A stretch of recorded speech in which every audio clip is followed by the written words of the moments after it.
What I've always wanted to do, actually. Welcome, everyone. Here we are. Well, welcome anyone. How about that? Because no one's here yet. But, I thought that was going to be last night, no one showing up. And a few people did trickle in. Nothing, not gigantic or anything. Nothing we don't Hello? expect. Is there anybody in there? Just not if Not you can yet. hear me.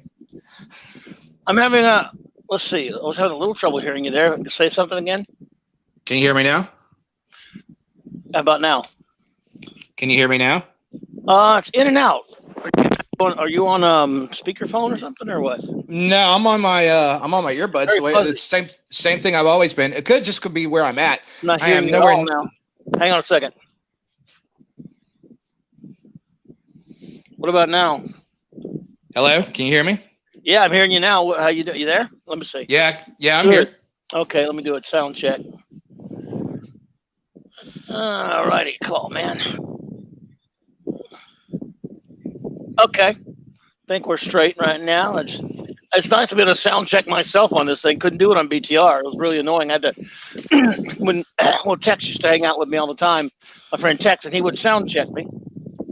When he wasn't able to do it anymore, I'd have to actually text my son to say, "Give me a sound check," because damn it, phone alarm. So anyway, anyone who is listening, or if you listen to this later, or if you show up later, we're just going to go ahead like it's, like I always do, like I used to do on BTR. It takes a while for people to come trickling in. Of course, we're not in the big leagues, but hey, it doesn't matter. It's all here for fun. So, Clobberin time, issue number 11, actually 711 shows, and I still can't do a decent How It Goes sell. But it does not matter because no one even knows who I was anymore. So, way it is. I used to do them way better than that, by the way. Just so you all know, on BTR, I could do a great How It Goes sell. Here, I don't know why. It's just not happening. Must be my voice.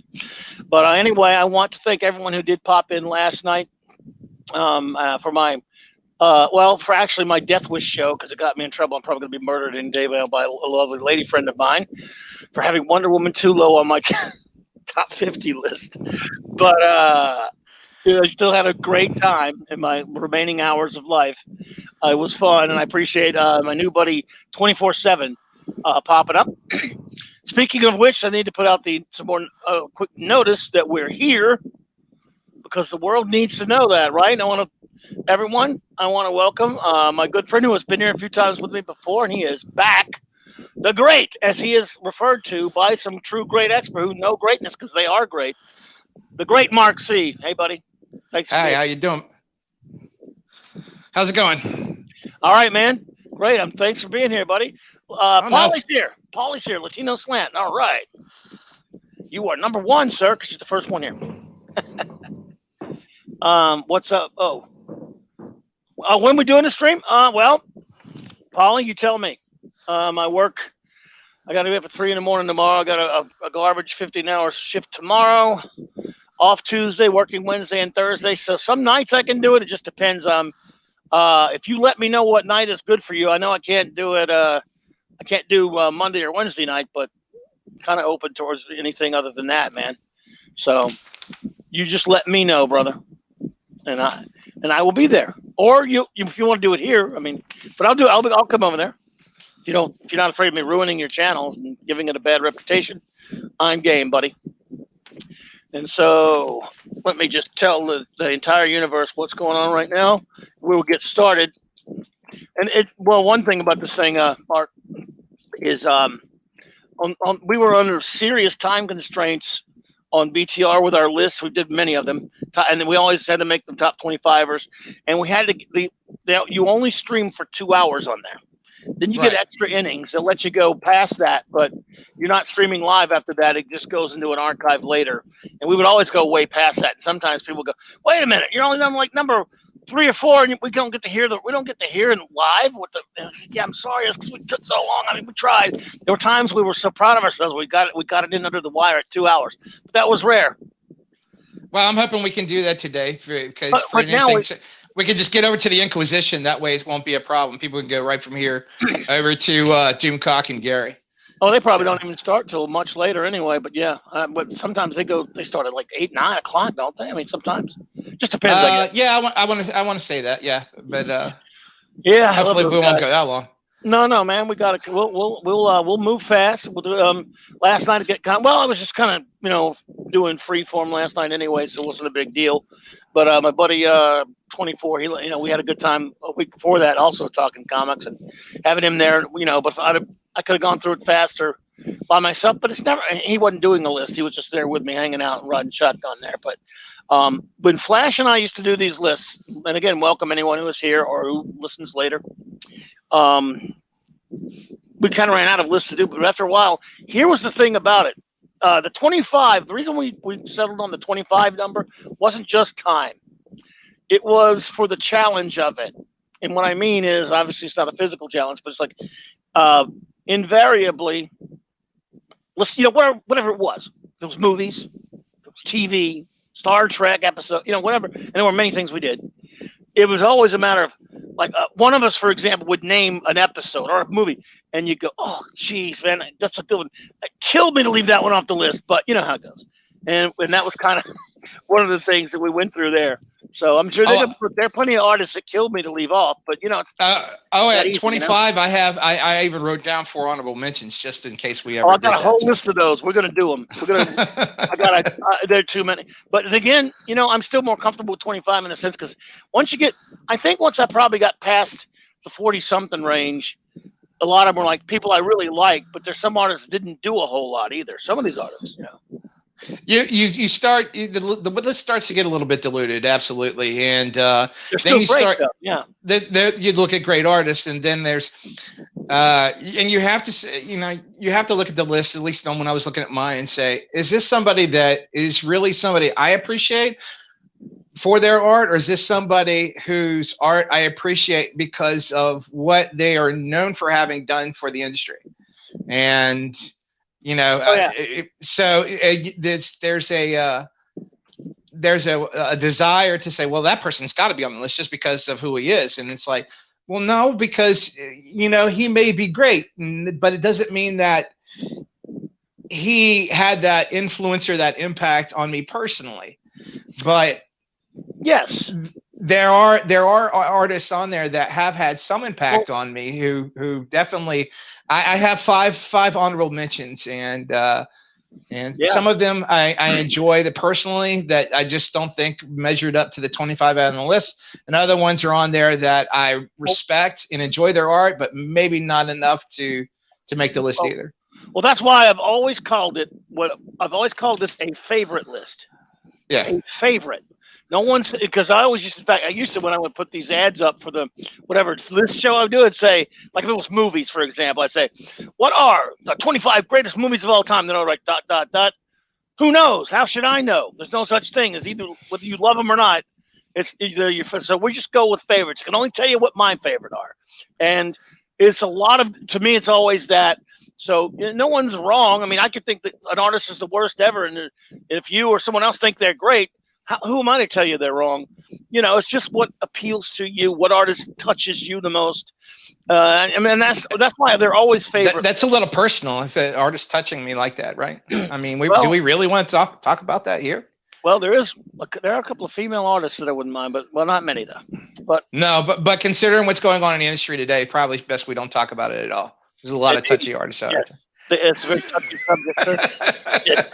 Incidentally, absolutely. By the way, this being, of course, as it always is on my show and on my Facebook group, everyone, it is Jack Kirby month, his birth month, and when we always do, all year round I celebrate Kirby, but it's Kirby month. So again, that's when I kicked off last night. That's kind of what we were doing, celebrating superheroes. I mean, he's the master of that and comic book art, and then we'll be doing Kirby shows all throughout the month, of course. So, and this is, in a sense, it is that, but this is a show, Mark, that for the longest time, I could find no one to do this with me. Claude probably could have done it, but he's if you're here, Claude, you're an annoying fuck face. I'm sorry. It's just, he doesn't take things seriously because the reason why he never does this, because every time we do a list, he fucks with me about it and he makes fun of what you do, what kind of list you're doing tonight. So, He doesn't think it's a good thing. But every time we've done it, people always have fun with it. It's a conversation. There's peace. You get to talk about the things you love. Flash loves doing it. I love doing it. And it's just that Flash doesn't really know comic book art that much. He's just not really into. He liked comics, but nothing. He was not like you and I are into it. So I had no one ever to do it with. So, and for those listening right now, at least as far as my list goes, and I'm pretty sure I could almost speak for you, is that if you started reading comic books in say 88, 89, were part of the Image generation and really came into comics in the 90s, you're going to be disappointed in my list. Oh boy. And it's not a case of me not enjoying some of the art from some of those guys. It's just that that's some of it I enjoy, but not enough to make the top 25 for my list. It's not despairing against them. It's just not for my personal taste. Dude, I know it sounds morbid, but I counted just because it struck me. 12 of my 25 are no longer with us. That's sad, man. So what can you do? I'm sure I'm around that point as well. Just looking. Let's see here. It's a sad thing, but what can you do? What we usually the way we do this, of course, as you are the guest, we'll have you go first, and we go 25 down, of course. And we savor that long mystery. Is this what will his favorite be? Can we even speculate what this guy? And there have been times people who know us and back then when we were doing, we had a lot of people in our chat room. And it was a lot of fun, and people were always going, and they were predicting us, and they were making fun of us sometimes and teasing us. Now, sometimes getting mad. By the way, I've never done a list show where someone didn't get mad at me and I've always like, look, this is just an opinion. This is just a favorite. We're calling it favorite on purpose, like I was talking about earlier. Your favorite, and it's cool. I'm interested to know your favorites, guys. But man, they'll give you shit over it if you put something. Let's say you put something at 17 that they think should be at 7. They're like, what the fuck's wrong with you? Look, I can't tell you that I love 7 zillions of times more than I love 17. See, if it's in this list, I really love them. But and they're not the ranking doesn't mean everything, but we're doing it so it's fun to count them down. Yeah, my top 25. I mean, there are the reason they're the top 25 is there are various things about each artist that I like, but if you get down to it, I'm splitting hairs on all 25. At any given moment, if I've got a burr up my ass and I'm just really digging a particular artist, any one of these could make at least up to number 4. I mean, the top 3 are pretty much set in stone, will never change, but at least up to number 4. I totally got you. Now, since I don't know your list, which is always cool. I never knew Flash's list. It was always interesting. He and I are so very different. When you listen to one of those shows, I mean, the lists were so different. It's crazy. But we'll have probably a lot of the same ones. But the thing is, I have representative art, but I can only speculate. I know some of us will be the same, but you'll definitely probably have some on your list that I don't know. I mean, that aren't on mine, so I didn't know how to put them on. But anyone that you do name that I do have here. It's all right. I can be for me. I can be descriptive enough, I think, as to why I enjoy the artist. That you can, if you're familiar with the artist, you can understand what it is that I like. And if you're at home and you've got access to Google and you want to look these artists up as we go, I recommend it. If for no other reason than to expose yourself to art that you've never seen before, and maybe open your world up to a whole new enlightenment as far as what's possible with this medium. Oh yeah. I just like to have the visual thing up there just for the fun of it, mostly. And the thing is, another thing with some of these artists, if you were to actually put a proper representation of all their work, we'd be here for 3 weeks.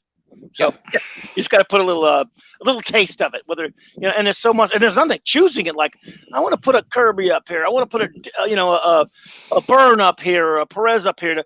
I don't know what fucking one I want to use. There's so many. So anyway, we will get started here, folks. And again, hopefully some friends will pop in. A lot of them said last night, that they would show up, and they would come hang with us. So I hope they do. We got our buddy Polly here. Good to see you there, brother. We're going to start now with my good friend Mark's number 25. And we'll count them down just like in the old days of Blog Talk Radio. So well, first, let me give you my honorable mentions, because some of these are going to hurt your heart, and I know the fact that they're afterwards, though. It's more like it leaves more mystery if you do it afterwards, man. Okay, we can do that. Okay, my number 25 is Wayne Boring. Oh, great.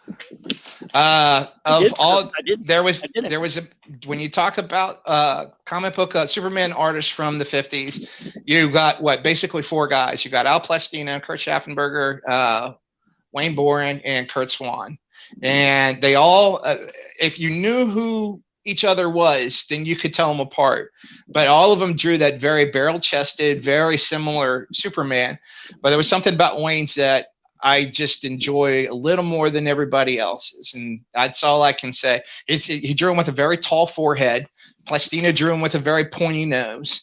Kurt was the standard, but there was something about Wayne's that was just struck me as something I enjoyed a little more than the others. Love him. I love him. Again, as we probably talked before, one of my first Superman books was not a comic book. It was a compilation book called Superman from the 30s to the 70s when I was a kid, in the early 70s. And it had a lot of Wayne Boring in there. And I remember when I was a kid, when I saw the name, like an idiot, I was like, Wayne. It said Wayne Boring Superman, the old It Tickles picture. Mm-hmm. And I'm like, why is Bruce Wayne Boring Superman? I don't get it. What's the deal? What's the deal with that? It's like, is he so boring that he bored? What? I don't get it. I was 8. I don't know, 7. I don't know where I was. Like, So yeah, it was. But yes, I love him. Great Superman artist. One of the Golden Age's greats. And yeah, so he is. And I've got a picture up there. That's one I did anticipate, because I knew you like Boring. I do love him too. And so that's one that I had ready. My 20. Let's see here. I had to erase something there. My 25 is, and this kind of figures into it for me a little bit as far as the prolific artists go. My 25 is Mr. John Buscema, whom, well, my goodness, I got a picture up here. He's done so much stuff that I just put one of his collage pictures up. I love his Conan work. I love his Thor work, and I love especially his FF stuff. His FF was the first I've ever saw, actually, because it was in a Power Records. We were talking about Power Records last night. It was a reprint of FF 126, which was a retelling of the very first issue called The Way It Began. And I just always loved Big John. I love his brother Sal, and I like a lot of Sal's stuff. And I've heard people refer to John Buscema as more like of a steady, not an exciting artist so much as a steady, but I think he's a good storyteller. And I really always did love his style. I'm a big fan of his stuff. And I guess some of my criteria for some of these artists is how prolific they were, and they did so much stuff that I just really, if there's like so much of it out there that I loved, that factors in as well. So I love. Don't worry, we'll be back here again on this one. So that brings back memories, dude. That's what Flash and I used to do to each other all the time. Like if one of us would name something on a list, and immediately if it's one we have later, we'll be hearing about that one again. So love it, absolutely. Man. I love it. So 24 for you, my friend. 24 for me is a guy who's pretty much known for doing one particular comic book, but he did it well. He's done other things. And the artist's name is Eric Powell.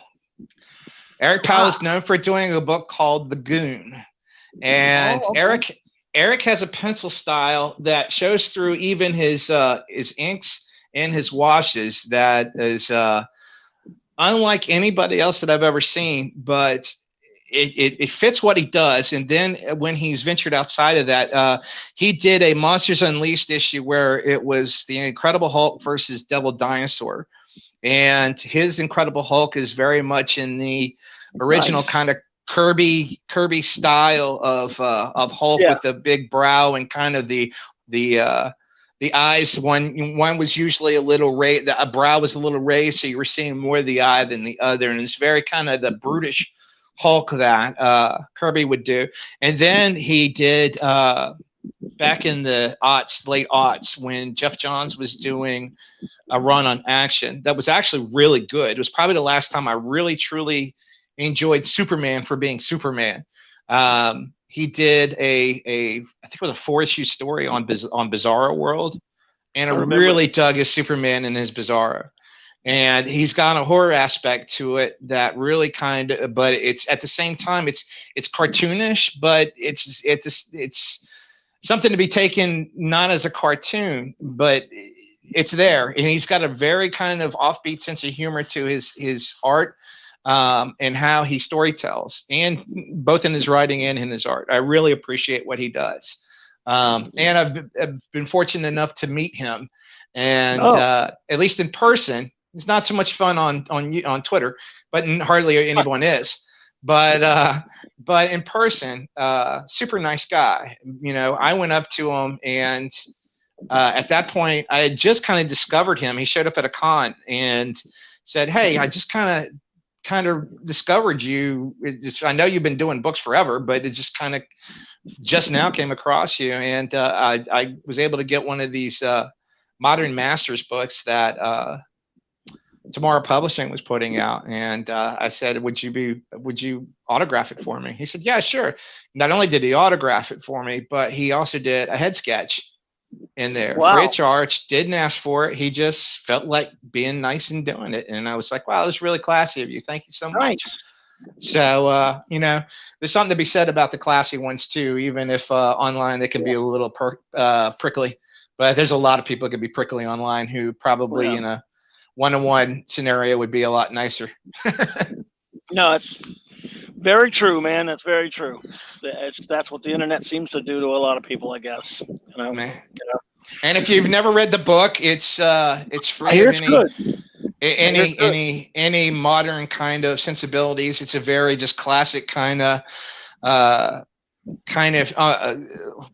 horror / humor book, but done very well. It's got a lot of heart to it. I mean, that's one thing he puts into every project he does, is there's a sense of tugging at your heartstrings a little bit as it goes, but he picks his moments. He's a very good storyteller.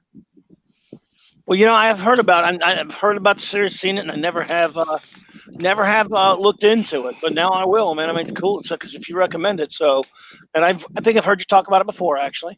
So, excellent. What, that was 24, right? Correct.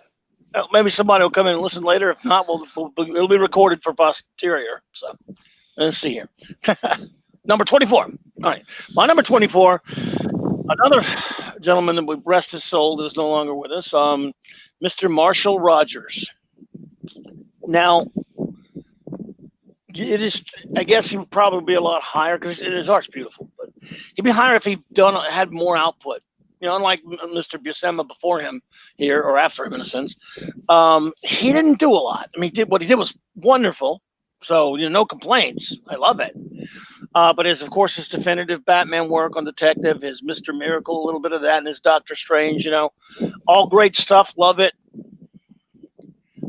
But, you know, it could have done more. And of course, sadly, is no longer with us. So, again, there's not a whole lot to say because the body of work is not huge, but it's beautiful what is out there. And especially when inked by Terry Austin, but not just that, but when a lot of these artists, you can hear me talk about a certain inker adding something to them because, you know, they had deadlines and things like that. And there are other factors, but, Marshall Rogers at my 24. So let's see here.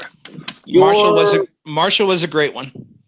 Yeah, I mean, it's that taken way too soon.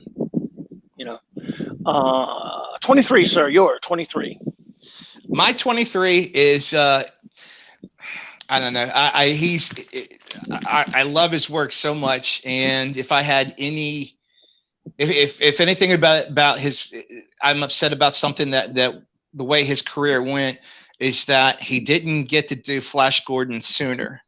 But number 23 for me is Al Williamson. Oh, nice.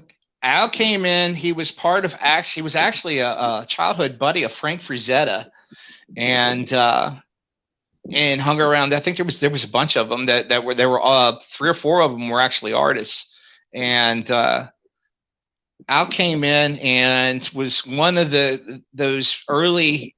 Adopted a more realistic style from a very early period. there wasn't a whole lot of he was more of an illustrator than he was a cartoonist, and I think his earliest stuff was done through EC Comics.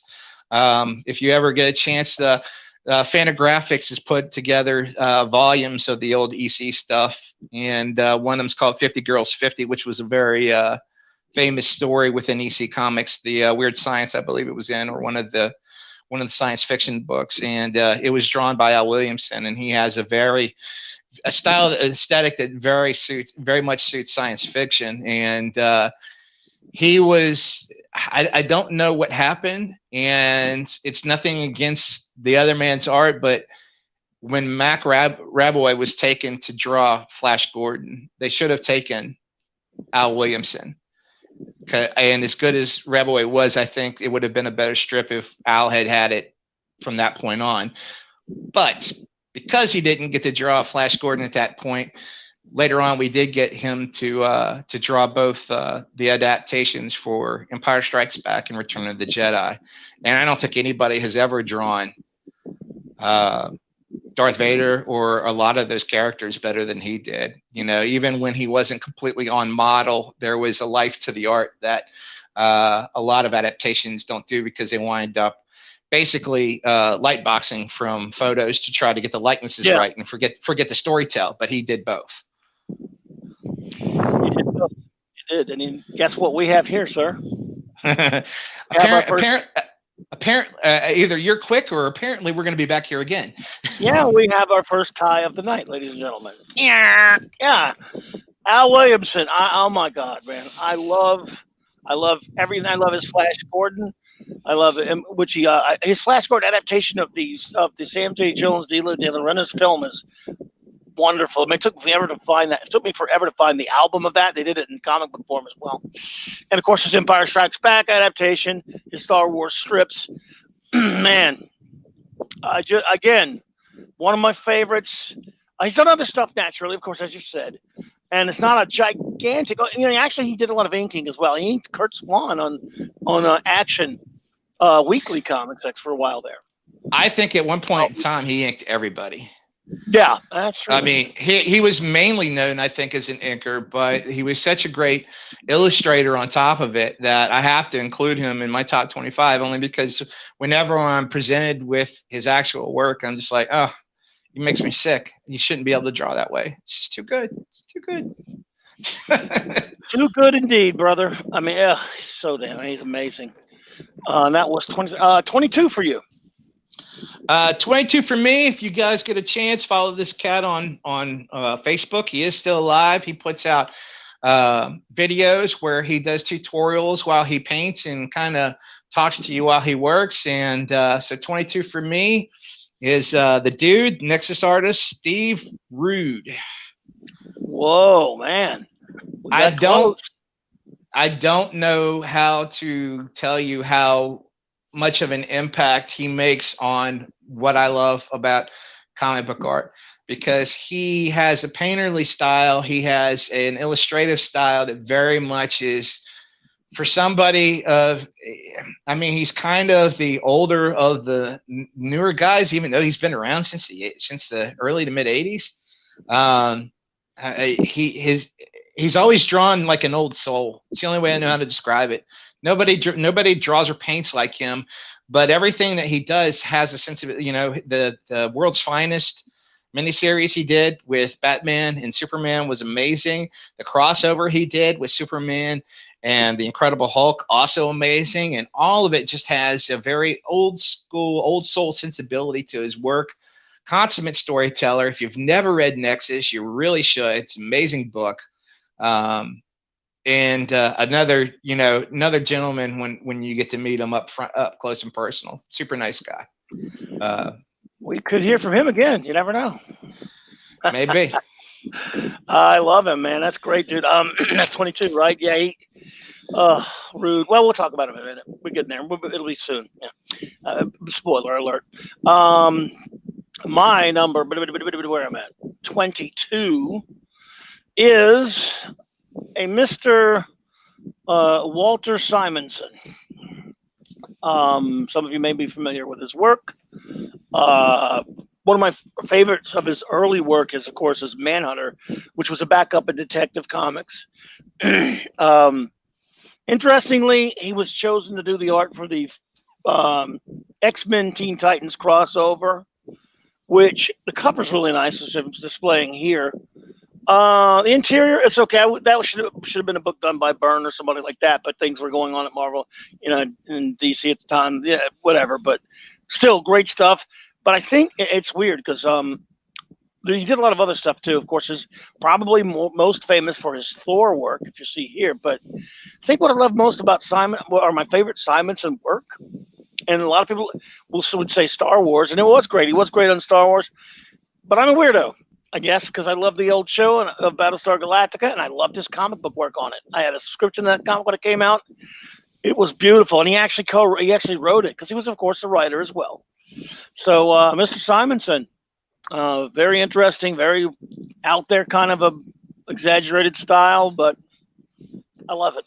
So, we'll be back here again. There you go. 21, bud. 21 for me is I don't know. I call him the Kurt Swan of Batman. I don't think anybody has drawn more issues of Batman, Detective, or Brave and the Bold than this man has. When you think about Batman, you think of this guy because his name is synonymous with it, and that's Jim Aparo. Love him. And again, that he was one man. There are too many damn examples of how great his art is for me to choose, but I got one. So I came upon him late in his career when he was being inked by an inker that a lot of people didn't particularly appreciate. But I thought that his work still came through pretty well.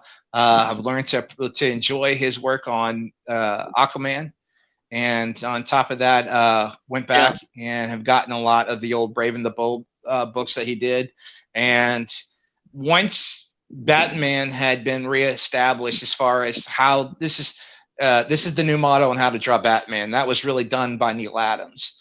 The guy who kind of took the ball and ran with that was Jim Aparo.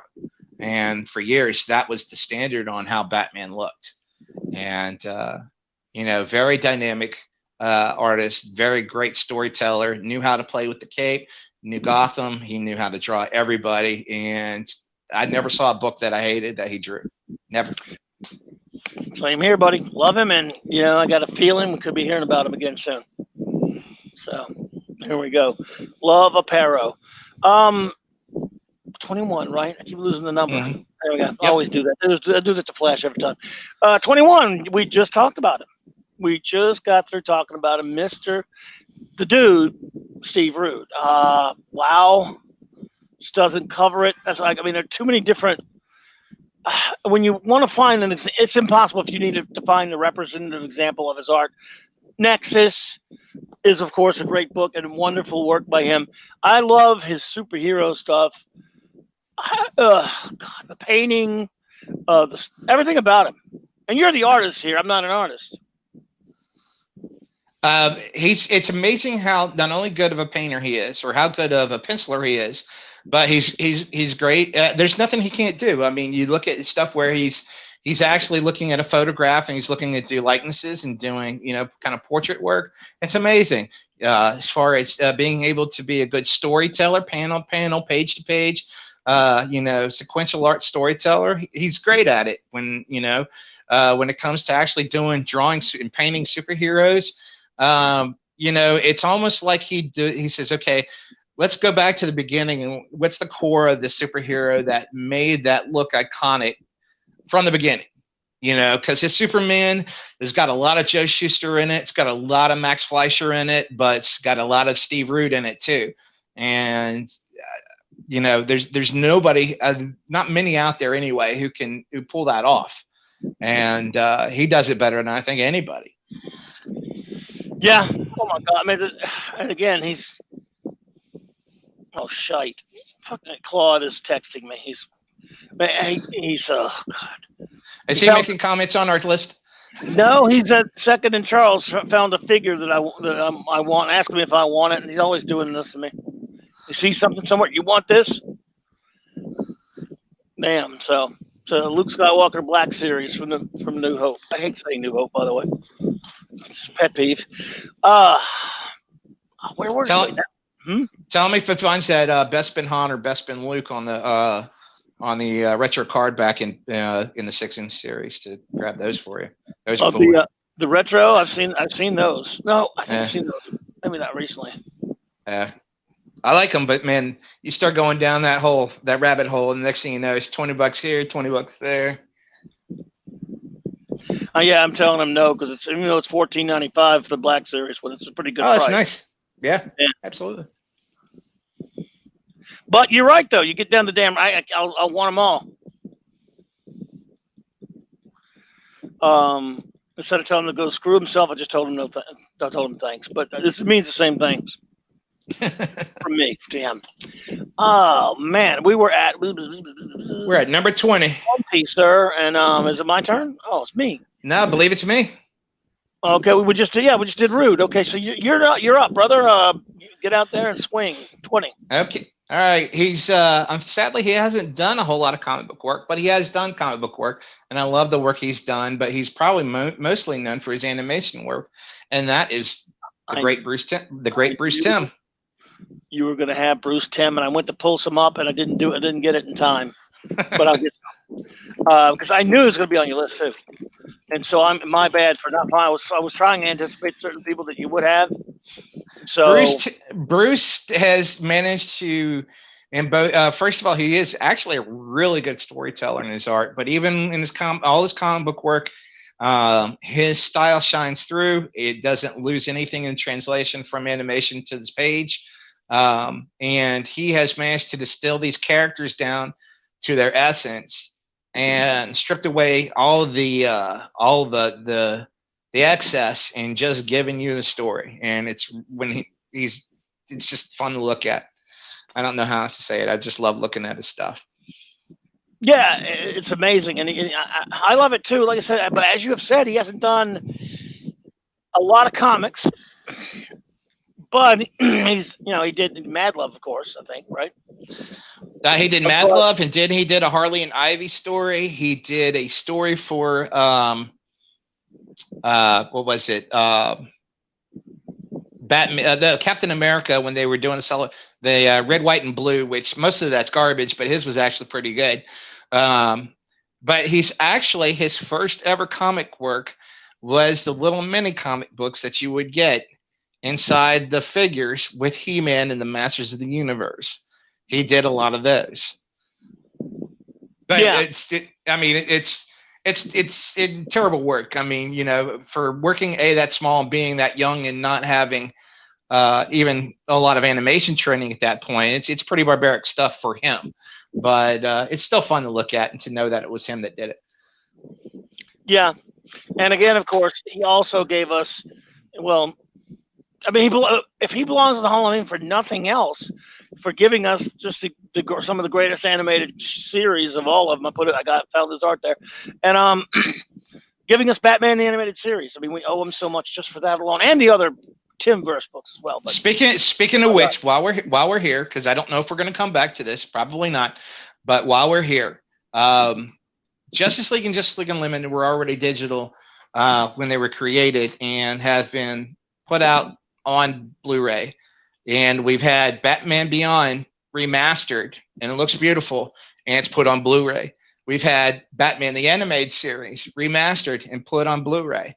I have not heard any word. I have not heard any rumblings of them wanting to do or going into and remastering Superman the Animated Series. So if you have usually these things didn't get announced in San Diego, although normally the stuff for the animated series has been announced at New York Comic Con. At least both Batmans, when they remastered those, were announced in New York. But if you're listening to this and you enjoyed that series and would like to own it on Blu-ray and like to see them clean up the animation and get all the cell dirt and make it as pristine as they can before transferring it to Blu-ray, go on Twitter and there's Superman Animated, and then you can go to Warner Brothers Animation and tell them, hey, I want this. Because it's only the fans' desires for this stuff is the only thing that makes this happen. So please, if you want it, go ask for it. It does make a difference. Excellent. I want to welcome two new arrivals. Our great friend RR. Thank you for being here. I can't believe we've been going 40 minutes already.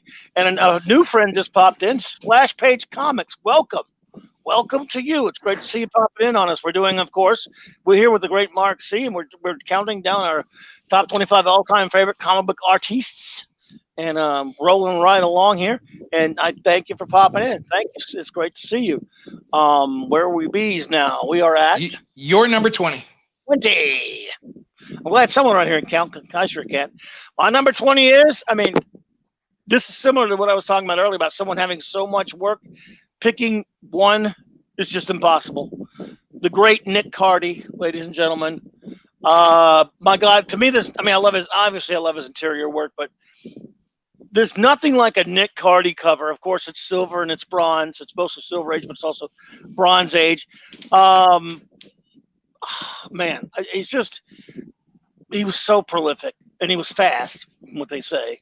Anyway, back then, a lot of those guys were fast. They had to be. And, wow, again, there's not a whole lot you can elaborate on because he did interiors, of course, naturally, but he did so many covers, and that's what stands out. Some artists, as great as they were as cartoonists, and as great as they were as storytellers, and this is not a knock, but you kind of remember them for their covers as much of anything else. Now, again, there are others that it's both ways. And there are others that are like, oh, yeah, that's good inside stuff, but damn, those covers just come out at you, and you think of covers. He's one of those artists, for me, as great as I love all his work. When I think of Nick Cardy, I think of this. That's that cover and this cover, especially some of those Aquaman covers. Beautiful work. Great stuff. One of the greats, a giant. And so that will be number 20. Now, sir, number 19. My number 19 is a guy who came along actually later, and I don't know how much you've been exposed to him. I was exposed to him quite a bit and didn't quite realize how much of his work I had seen, and it wasn't until I started seeing some of his Hulk work that I really started to pay attention. And lately, he's done some stuff on Batman. So my number 19 is Lee Weeks.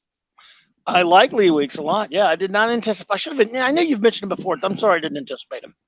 As much as Kirby owns the Incredible Hulk, as far as how he's, although some people would attribute more to Herb Trimpe, I guess at this point. Lee Weeks draws the best Incredible Hulk I've ever seen, just bar none. I love his Incredible Hulk, his run on Batman, and honestly, he's got almost a Buscema. John Buscema look to his work, especially when you get a lot. So there's a very classic Marvel look to his figures and to how he draws. In fact, it reminds me a lot of that Avengers run that Buscema did with Tom Palmer in the 80s. When I look at his work, and there's not a whole lot I can sit here and do other than say, anytime I look at it, it just looks right. He's just a real classic comic book artist. I wish he would do more. I think he's got some health issues that keeps him from being constant on a monthly. But anytime he ever does any work and I hear it's coming, I got to find it. Even if it's a book I don't normally read, just because I love the art so much. He did Hulk versus the Avengers. It was like a 4-issue series. I think he just did the covers. And the covers there were great. He did a 4-issue series, 4 issues of The Incredible Hulk when Peter David was writing it, that Wolverine was featured in. And it was great. I just don't. He did during Silent Invasion. He did the Captain Marvel issue where we actually see Marvel, his drawing of Marvel, and I just to me he should have been. He's what Buscema was from Kirby was from Marvel in the 60s. Buscema was in the 70s, and Byrne was in the 80s. He should be that for Marvel now. Unfortunately, I don't think they can afford him. Did he do a Robin book? Was it the Gauntlet, or was that him? He did do the Gauntlet. I love that one. Yeah, no, his Batman works amazing. There's nothing the man can't draw that just doesn't look great. Seriously. I wish I'd have had an example to show everyone because he is excellent. I did not anticipate you on that one, sir. But well done, great artist, and I've seen him on Twitter recently. He's a lot older than I would have thought he'd been, considering when the first time I saw his work. I would say he's mid to late 50s. Yeah, and I didn't really see his work till was it maybe Robin the Gauntlet or maybe the Hulk stuff was the first time I saw his work. I don't know. So he actually cut his teeth with Anna Cinti on Daredevil. Okay. Back in the late 80s, early 90s. It was like after the John Romita Jr. run with him. Okay. No, I got you. You're right now. What are we at? 19. My 19 is embarrassing for me that he's not higher because he's a giant beyond belief. And I love him, but there's just people's work that I love more. But I still love his work. And, of course, he's too gigantic not to be on the list. You were talking a little bit about this earlier. There are going to be some people that you don't, that as great as they are, they might not be your favorite, but you acknowledge how wonderful they are. Well, I'm sort of there, but he's a giant and he's a legend. He's Mr. Joe Kubert, who, wow, I mean, the Joe Kubert School, it speaks for itself, is his Sergeant Rock, all of his war comics, but my favorite, of course, being like his Hawkman stuff. Mm-hmm. Yeah, what can you say? I mean, Joe Kubert is a master. Not only was he a master, but he knew he knew why he was a master. We're going to get here again, but there are very few artists that as they get later in life, they hit their mid 60s, get into their 70s and into their 80s. You generally just due to hand-eye coordination and the eyes start to go, and just the ability to sit down for a long period of time and just be able to draw. I think you start noticing a lot of artists, their work starts to suffer a little bit as they get older, but his never did. It just kept getting better and better and better and better. He never stopped improving all the way up to his death, and that is so rare. It just doesn't happen, but that's how he did it. And I was just like, wow. When they did, after he died, they did that Joe Kubert Presents. It's like 6 issues, and it's been collected. And if you have a chance to go out there and grab it, then do so. And even the backup stuff that he did, I don't think he wrote. He just I don't think he drew. He just wrote. But Sam Glasman drew. It was also good stuff. So you can't go wrong. Yeah. You just can't. My good buddy, Almighty Sports Shows, join us. Good to see you there, Rich. Thank you for being here, buddy. Yeah, I love Kubert, and I think it's tough to pick a favorite thing. I mean, like I said, I did like Sergeant Rock and things like that. I didn't buy it as much as a kid. I think my favorite work of his, aside from just obvious the superhero stuff, of course, was his Tarzan work, which I truly loved and stuff. Yeah, so I actually have both of the Joe Kubert Tarzan artist editions at the house. Nice. Oh man, yeah. I saw one somewhere, but it was a little bit on the. You know what? The time I had to choose between that and the Kirby Thor one, and I wanted them both. But anyway, I love that Tarzan one's amazing. Great stuff. For me, it was probably for his work. It's probably just because of how hard it is to do dogfighting and aerial combat in a comic book. His work on Enemy Ace. Oh my God! Yeah. Just because the dog fights actually moved, and you could feel the storytelling through the fight in the air, and that's so hard to do. I can't express to you how hard it is. I've seen it done so badly so many times that when you see it done well, you just have to take notice. And he actually did. There's an Italian cowboy book called Tex Wheeler, and he did for this Italian publisher. He did this Western, and it's amazing. Nice, love it. You're 18, right? It is. For my 18, we got to go across the Atlantic. Oh boy. My number 18 has 2 names. When he's doing his normal work, and he's known for having done some of the best Western comics in the history of the medium. And when he's doing those, he's known as Jean Giraud. And when he does his science fiction, where he's done some of the most prolific science fiction work, he's known as Moebius. Yeah, Great choice, man. And that one I did anticipate because I know you're a big fan of his. So that for once I was ready for you, except I had to load it. For once Yeah, I was no, for your side he there. I didn't get good stuff though. I mean, I didn't get something. I didn't know exactly which to use, so I went a little generic on you. But go ahead. that's right. Well, not only that, I mean, he did the he did the Silver Surfer issue with Stan Lee. It was also really good. Yeah, that's his work. I don't know how to describe it. You would think there's a simplicity to it. There's nothing simple about it. But there's the imagination is off the chart. It has a very European sensibility to it. And I had reached a point where I had seen so much American comic books, whether it be superhero or war comics or horror, you name it, that I was looking for something different. And so let me look into some science fiction work from across the pond. And where do you start? You start with him. And there's the Inkle, and then there's his work he did for Metal Hurlant, or as we know it, heavy metal. And then it took a Frenchman to make the greatest cowboy western comic ever made in Blueberry. Nice. And I asked somebody, I said, why do you think his work is so much better than what Americans have done on cowboy comics? Well, think about it like this. For us, it's our history. But for someone from Europe, the Old West would be almost mythological. And that's how he drew it, as far as the vistas and everything else, when you get a view of the town or you get a view of the plains, everything looks like Monument Valley to him. It's amazing. It's just some of the best stuff I've ever seen. And yeah, definitely has to be on my list. There's no doubt about it. Well, it's a fine choice, and he is just I know I'm not sure exactly when he passed, but a master, of course, just great stuff. And he was, of course, featured. Not only is he's a certified one, does anyone remember that old video from the '80s, which is probably on YouTube? I think it's on YouTube. The Masters of Comic Book Art. Well, they talked to all the greats, and he was one of them. That's for sure. So Harlan Ellison.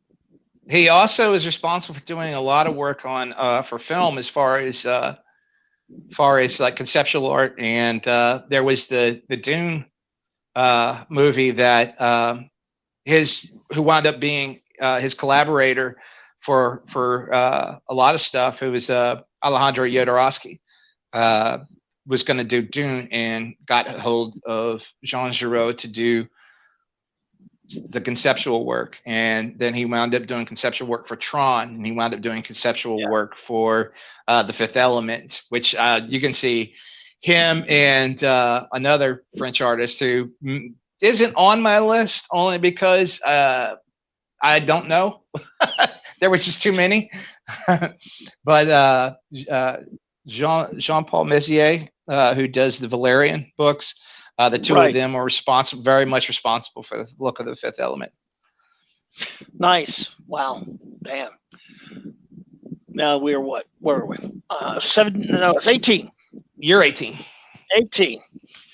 Well, my number 18 is a prolific sort of guy. Fairly, I would call him fairly prolific, but I mean, he's a nice feller, and he is still with us. And he's a wonderful guy that I met, and he's very cool. It's Mr. Mike Grell.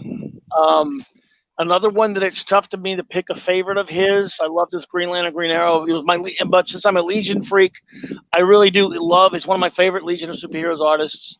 But I also love John Sable. Hooked on John Sable in the '80s when it came out. I liked Warlord okay too. It was a good book. I mean, I liked it.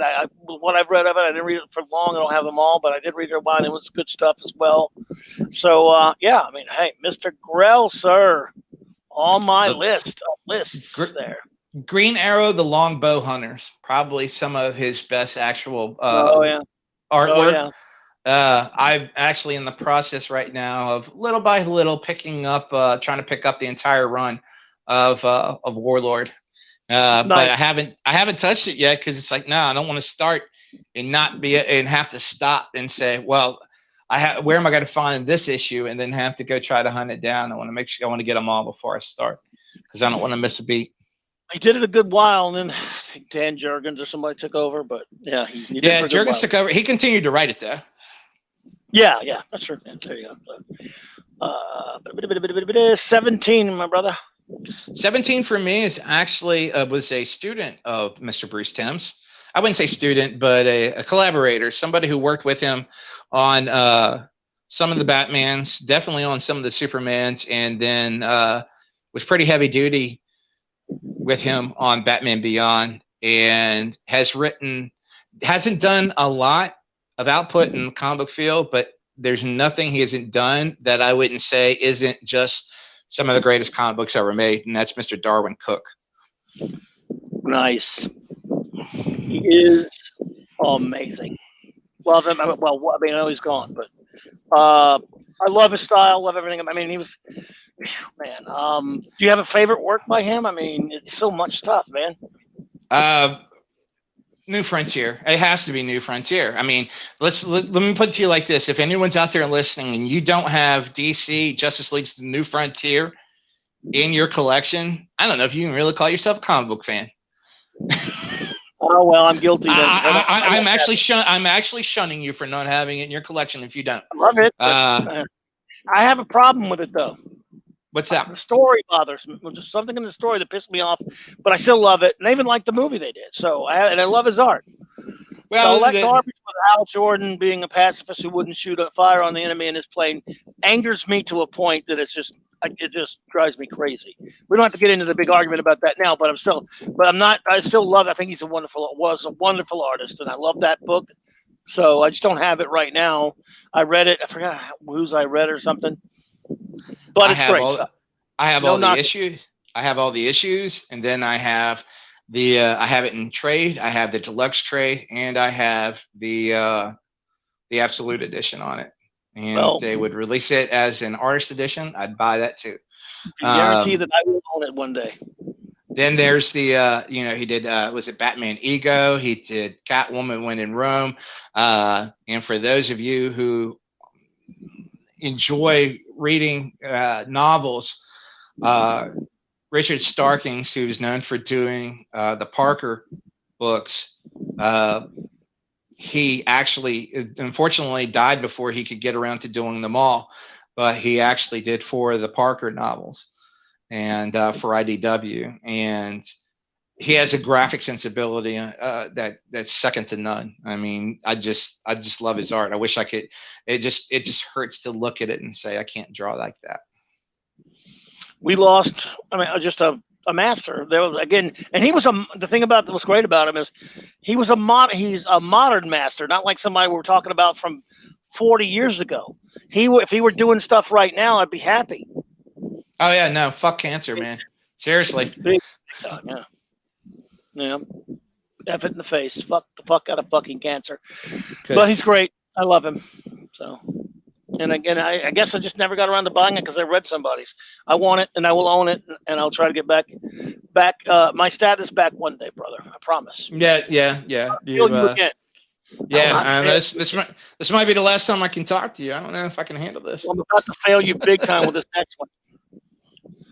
Because he's going to, well, maybe not you, but there will be a sucker out there that will say that if you thought Kubert was low, my next one's low. Okay. I'm sorry. And I still love him, okay? This next one, everyone, I love him. You can't please everybody. And that's your list, dude. Yeah, I know. I'm kidding around. But the next one, of course, is Mr. Sturdy Steve Ditko. I had a rocky relationship with Mr. Ditko in terms of his art. I love him. I love his work. But at first, when I was a kid, when I first started seeing his work, it was already passed into the Bronze Age. He was way out of Marvel before Marvel Tales started reprinting some of his stuff, which is the way a lot of kids at that point got to see his early Spider-Man and whatever reprints were doing as Doc Strange. You didn't get to see much of Ditko, and all of a sudden, he was at Atlas and he would do stuff for Carlton and things like that, and didn't really see much of it. When he went back to Marvel in the late 70s and the early 80s, I'm sorry, that style I don't know if he just didn't care. He was working off of a reputation. I don't know. But as a kid who did not like that look and didn't know his giant status, just knew what I didn't like to look at. I didn't like it. Later, of course, I mean, look at this right now. This is beautiful what I posted up here, and even better, this Doctor Strange one here. It's fantastic. I mean, gorgeous. And he's a wonderful storyteller and a creator, and I absolutely adore him now. But at the time, I wasn't the biggest of fans, and I have every respect for him and love him. But he's way down at 17, so I'll be honest with you. He doesn't even make my list. He's on my honorable mentions. That's cool. And it's very much the same thing. It's very much the same thing. It's not that I don't appreciate the artwork, but it looked very primitive growing up in learning how to draw. And, when you grew up looking at John Romita Sr. and Ross Andrew and Keith Pollard, and yeah, it just, it wasn't clicking. And I can go back on it now and realize what a master he actually was, especially looking at his Doctor Strange stuff. Amazing. But from an art aesthetic, it doesn't click to the point to where it would make the top 25. Not for me. I mean, it's just me personally, but I understand those that are like, why isn't he at number 2? Well, I get it. If you don't have, or number 1, if you put him there, I get it. It's just for me personally. Fair enough. I mean, same here. And he still should be revered. But I'm sorry, if you look at some of that ROM or some of that Captain Universe or some of that Speedball and FF annually did that, which was terrible. I'm sorry. Look, even some of my favorite artists who I think are fantastic, I can look at and go, that's not good. That's terrible, and still love him. So, and he's great. Loved it. He's revered here. So, but we were at number, but that was 16. 16 now for you, Seth. 16 for me is the man who pretty much, as far as can be concerned, invented the language of graphic storytelling for comic books. He was doing backup stories in a magazine, and he had 8 pages. And as in 8 pages, he had to fit as much story as he could in those 8 pages. So he figured out the language of graphic storytelling for comic books, and that's Mr. Will Eisner. I knew you were going to Eisner. I'm really going to be in trouble on that one. As much as I love him, he's more of a mention. He's a mention for me, but I do love the spirit, though. So continue, sir. I didn't even realize how much I enjoyed them until the artist edition started coming out, and they released one for the Spirit for him. In fact, they released 2, of which I own both. And it wasn't until you can actually look at the artwork, and those are ginormous because he worked on what's known as twice-up pages. It's not like the 11 by 17, 10 by 15 format that really kind of started in the late 60s, early 70s, which everybody has used since. These things are ginormous. Especially because he was working in magazines. So his pages were almost the size of half a poster board. And you can really look and see the art and see when you look at the faces and you look at the storytelling, you can see how his characters act and how the body turns, and just to give you the emotion of whatever it is they're feeling. Because it's not just, a moving mouth. That whole body is telling you a story of what that character is feeling at that moment, where he's hitting somebody or is in pain or in anguish or drenched in rain. Just an amazing. There are some things about the Spirit itself that you look at and say, wow, that didn't age very well. But as an artist, as a cartoonist, it's some of the most impressive stuff I've ever seen. And then, he was like, some of this stuff needs to be collected so that other artists can look at this and understand the basics on how we go ahead and we put this together. And so he created 2 books, about one on graphic storytelling and one on sequential art, that if you're an artist and you have any thoughts on becoming a comic book artist, they should be in your library. They're a little tough to read because he's very dry, but the amount of information inside is just too good not to have. I mean, just incredible artist. And then the creator of the graphic novel. The storytelling is, and again, I know it sounds funny because him not being on my list, but there probably is no better graphic storyteller ever. He invented it. He does it better, did it better than anyone else. He worked, like you said, in the Eisner Studios. for what was it, Victor Fox or something like that, or something like that for a while, or with Jerry Iger, one of those people, and turned out a lot of comics. He did other things, but man, look, God. And I do love a lot of his stuff. I mean, I'm embarrassed not having him on the list, but I had Dick Colo, and Kubert, so what do I know? It's all about what you love, brother. And Absolutely. He's astonishing. Where be we? We are at number set. That is a 16. 16 for me. So you're 16. My 16 is, if he had done more, I don't know where it would be, and I'm not a horror guy by any stretch of the imagination. The old DC stuff, I have every respect for it and those things like that. But I'd say without a doubt, in terms of, especially in Bronze Age, he's the greatest horror artist of them all, even though he did his DC stuff. And then, of course, Mr. Bernie Wrightson, who is a master. Was a master, a legend. Just, I don't know what you say about him. His Swamp Thing in particular, but he did a lot of other stuff. He did a lot of other stupid. It's not like a gigantic body of work comparatively. He took over. He took over a book from Michael Kaluta on the Shadow for DC. The Denny O'Neil was writing. Kaluta did the first few issues, and I don't know if there was a falling out between Kaluta and DC, or Kaluta was slow, or what have you. But Bernie actually wound up drawing a lot of that series. And then a lot of most of Bernie's work, he did more than you probably realize, but it's all in the EC books and all the horror books. A lot of his stuff was done over at EC. And Pacific Comics in the 80s actually reprinted a lot of that stuff in color, which is where I found him originally, believe it or not. And then there's Frankenstein, Mary Shelley's Frankenstein. And then you just look, I have the first. And you just look at it and go, this shouldn't be possible with pen and ink. It just shouldn't, but it is. Very nice man too. Really cool guy. Yeah. Oh yeah, absolutely. No, I take pride in the fact that, and was happy that I had a chance to meet him. Nice guy. Eyebrows that catch raindrops. I've never met anybody had more thicker Eastern European eyebrows than Bernie Wrightson did. But it's just a very prominent feature of the man. But no, we'll be back here again. He's on my list, but he's a lot higher up than what you put. Nice, gotcha. Love him. I believe 15, sir. Number 15 for me is Mr. Joe Kubert. I would speak a lot about him, but we already kind of have. But excellent. But yeah, for very much the same reasons. The man just got better and better as he got older, and just, for what Kirby was for Marvel, Joe was for DC. 10 years earlier in the 50s, I don't think there was a more prominent artist for DC than Joe was. And the cat started drawing comic books when he was like 12. It was his entire life. Not only just his adult life, but his adolescence as well.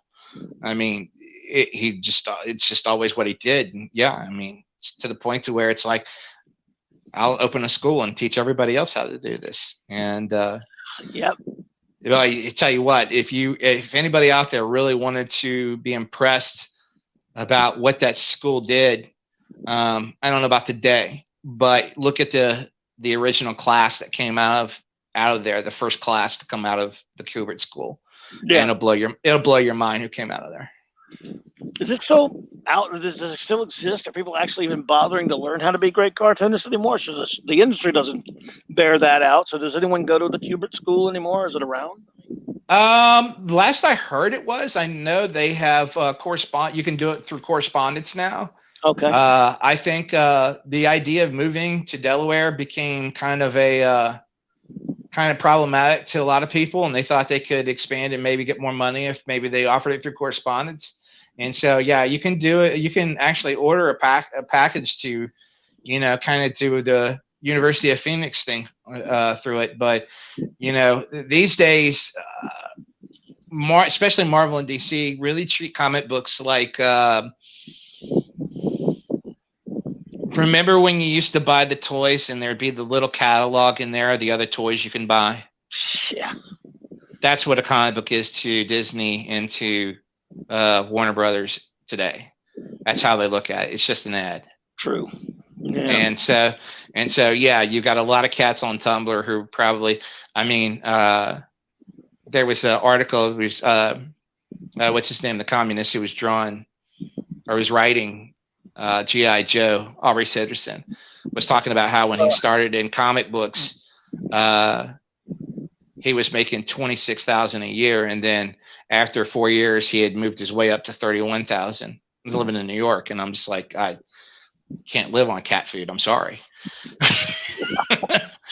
you know, I mean, when it's possible that if you especially today, self-published, but I mean, at the height, I think guys were getting their top rate was $500 a page, and I don't even know if that's even possible today. But I know DC pays better than Marvel, but I don't think $500 a page is even possible anymore.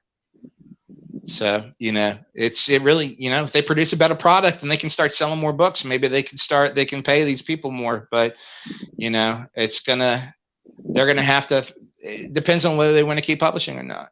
It really does. I hate where we're at in the comic book business today. It shouldn't be this way. But, when you get to a point to where being a zealot for whatever cause you have is more important than the business make a business of doing commerce and creating a product, and that's wanted by more than just the people who believe in your cause. Everything suffers, and that's where we're at now. It saddens me. It really does. It's depressing, man. Yeah, it's sad, but it's propaganda now, not comics. Mm-hmm. All right, you're number 15. 15. My number 15 is Dave Cockrum. A lot of people are more familiar with and probably prefer his X-Men, stuff, starting the new X-Men in the 70s, which is, I love it. It's good. It's great stuff with Lin Wayne and Chris Claremont and such, and that run he did before Byrne took over. And it was, look, I have respect for it, love it. For me, he's one of my favorite Legion of Superheroes. I've talked many times how I'm just a Legion of Superheroes fanatic. I love his Legion work. Other things as well, incidentally. He's done a lot of great covers. He used to do a lot of great cover work. But again, I fell in love with his work on Legion. He also, fun fact, used to draw and design for and do drawing designs for Aurora model kits before that. And early on, and man, some wonderful art on those things. Strange though that makes sense. But anyway, taken from us way too soon. Just great. Again, I've always loved this work, and again, in particular is Legion stuff, X-Men, yes, and there are a couple other things. What was it? What was that thing? What's that? Starjammers or something he did. Futurians. Starjammers was Simonson. So yeah, Futurians. That's right. Which was kind of his way of doing Legion again, sort of. Actually, Starjammers, I believe, was Mike Grell. Star Slammers was Walt Simonson. Star Slammers was Simonson. Starjammers was something. Yeah, could have been Grell. Star Slayer was Grell. That's what I'm thinking of. Yeah, I don't know who Starjammers was. Starjammers was somebody, but it is fuzzy memory. So anyway, Dave Cockrum, loved him. Well, more known for his X-Men stuff, but known to Legion fans as one of the great Legion artists who did a lot of, right before Grell popped up on Legion. And I love Grell's work as well. So, but yeah, if I pick it's tough back against the wall to pick a favorite Legion artist, but it might be Cockrum. So he doesn't make my list, but I will say this: if I could take his design sensibility on how to build a superhero costume and put it into Jim Lee, who I enjoy his art and I enjoy his ability to storytell, but I think he's one of the worst designer of costumes to ever draw for comic books. Jim Lee would have made my list. Jim Lee doesn't make my list. I'm one of the few people you're going to find that just flat out does not like Jim Lee at all. I mean, he was nice to me, and one time I met him, and we were born the exact same day as I've mentioned, but his art, not my bag at all. I know people love it. I just don't. Not into everybody looking exactly the same, no matter what they're wearing, just doesn't do it for me. And Batman and Superman looking like clones of each other in different costumes, I just don't like them. Just not my. Well, band. I'm a John Byrne fan, so I had to get over that pretty early on. Byrne differentiates enough though for me. I mean, I know he goes with the muscle bound too, but I don't know. He's way better than Lee. No, I agree with that, but there is definitely I think he's gotten better as he's gotten older. When he especially once he goes to Dark Horse in the '90s and starts Next Men, I think his ability to differentiate on faces really started to come through. Yeah. But there's a period there where you start looking, and he's doing West Coast Avengers, and if he had put Steve Rogers, Clint Barton, and Hank Pym in a room together, and all of them were in street clothes, it would have been a problem. Yeah, that's true. That is true. Oh well. But Batman would, especially with Lee though, Batman and Superman had the same exact build. I'm like, come on. But anyway, what is your number? Where was we? We will be at number 14. Sir, go for it. Mr. Jose Luis Garcia Lopez. I believe we could hear from him again. But I'll go for it, man. I believe we reach on that one. I love the man. Yes. He wrote the book on the way DC heroes should look, starting in the '80s. It saddens me that the book's not followed today, because I look at that style guide and just go, that's the Justice League. That's the way everybody should always look all the time. And then, I look at his Batman work, I look at his Superman work from that period, and I just love it. He had a great sense of dynamic style, a great storyteller. And then, you get stuff like Cinder and Ash. And then you get stuff like Twilight, which is kind of a weird book, but it's very well drawn. Yes, I remember it. But yeah, I don't know of, as I was saying, as John Buscema was and Kirby was to Marvel in the '60s, and Buscema was to '70s, and Byrne was to the '80s. I look at Jose Luis Garcia Lopez should have been that for DC during that late '70s, all the way. It should, even today, should just be that dude, and just never really was, even though he wrote the book on it. But his work is amazing. I was so lucky. I won the bid on eBay to get the Batman Incredible Hulk Treasury Edition, which he drew, which is probably some of my favorite work of his that he ever did. I love his Batman. I wish he had drawn more Batman. He could, I think if he had done more, he probably would have overtaken Neil Adams as my favorite Batman artist of all time. Well, he's just, pardon me, everyone, sorry, special. And that doesn't even begin to cover this man, but we will try to cover him a little bit more a little bit later. So, love him, and a wonderful choice, sir. Where's my screen? There we go. So, 14, right? Yep, you're 14. My number 14 is Mr. Wallace Wood. Considered one of the masters. Certainly, in my opinion, he is. I just like so many of these other artists on here. It was very difficult for me to find just one example. I love this Thunder Agent, so I'm putting them up there. There's so much other stuff. I love this Justice Society run that he did in the. Especially with Bob Layton inking it in the 70s as well. So I don't know. It was just amazing. But I think my favorite work of his, and of course he co-created along with Stan Lee and Bill Everett, Daredevil, The Man Without Fear. Daredevil #7 is a masterpiece of the Silver Age era of comic books in general. For me. Mostly in story, but also the art. I love it. Where he, of course, Daredevil has to fight a rampaging Submariner, and as you know, what kind of mismatch that is. Just one of the classics of that era. So again, he's done so much. He did, and then he had a kind of a tragic ending, as you all know. One of a handful of comic book artist greats that did end his own life. It's really a shame. I don't know if I want to say anything about it now because he is on my list, but he is much further up on the list.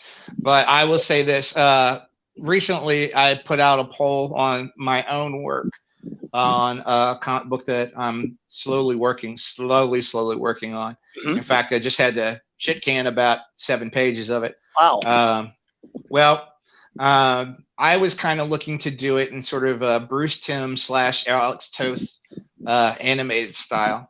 And then after having posted on a whim, posted an image of this character in a more realistic style on Twitter, somebody said, "Oh, I like that. You should do it that way." And it was an actual comic book artist in the industry. Wow. And has been in the industry. And I'm just like, huh, really? And I said, well, I want to do it this way in the animated style because, I mean, there's a feel to the book that I want to give it. And then completely unrelated, I'd started doing a more realistic version again at home, and my kid saw it, and he said, "Oh, wow, Dad, you should do it this way." And then I'm like, well, now I got to start thinking. And Wallace Wood, or Woody, and you will see people out there call him Wally Wood. And he hated that. And if you ever mention Wally Wood around Howard Chaykin, he'll be happy to correct you. It's either Wallace Wood or Woody.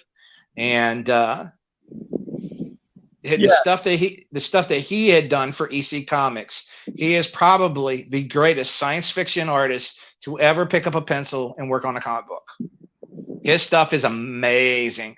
I'm talking amazing. I can't, unless you are looking at it, I can't even describe to you just how amazing his stuff is when it gets to kind of that Flash Gordon style, Astro Punk, Diesel Punk, or Atom Punk as they called it, look to science fiction right before science facts started to kind of catch up with it. He was a master at that stuff of, the dials and the tech and the suits and the bubble helmets and all of that. It just, you look at, and so right now I am knee deep in Wallace Wood stuff as I go through and try to reimagine my own book, because if I'm going to learn how to do this in a whole different style, then I have to learn it from the best so that mine can even come close to being decent on a page.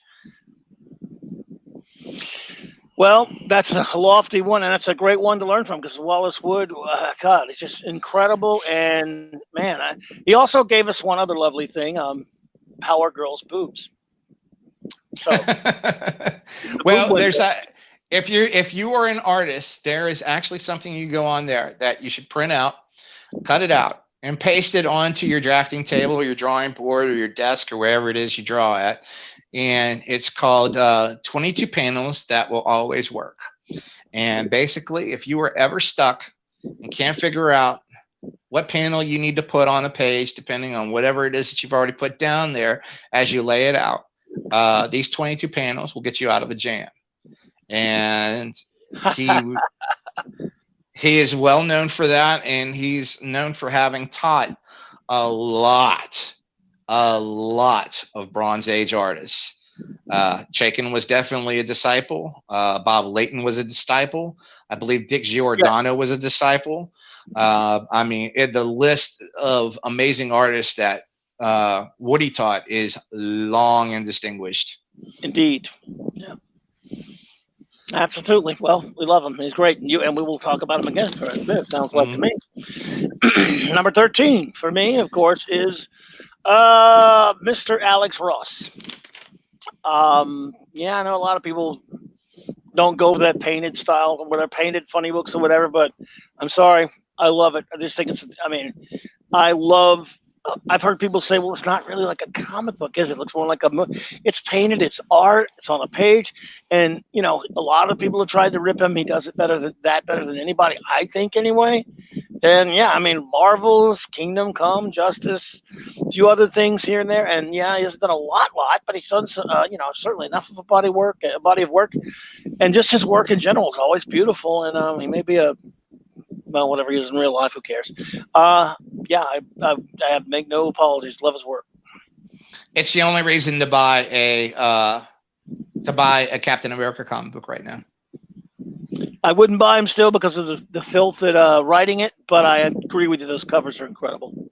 Well, my number 13 is an odd choice. You would have never seen it coming, especially for somebody like me.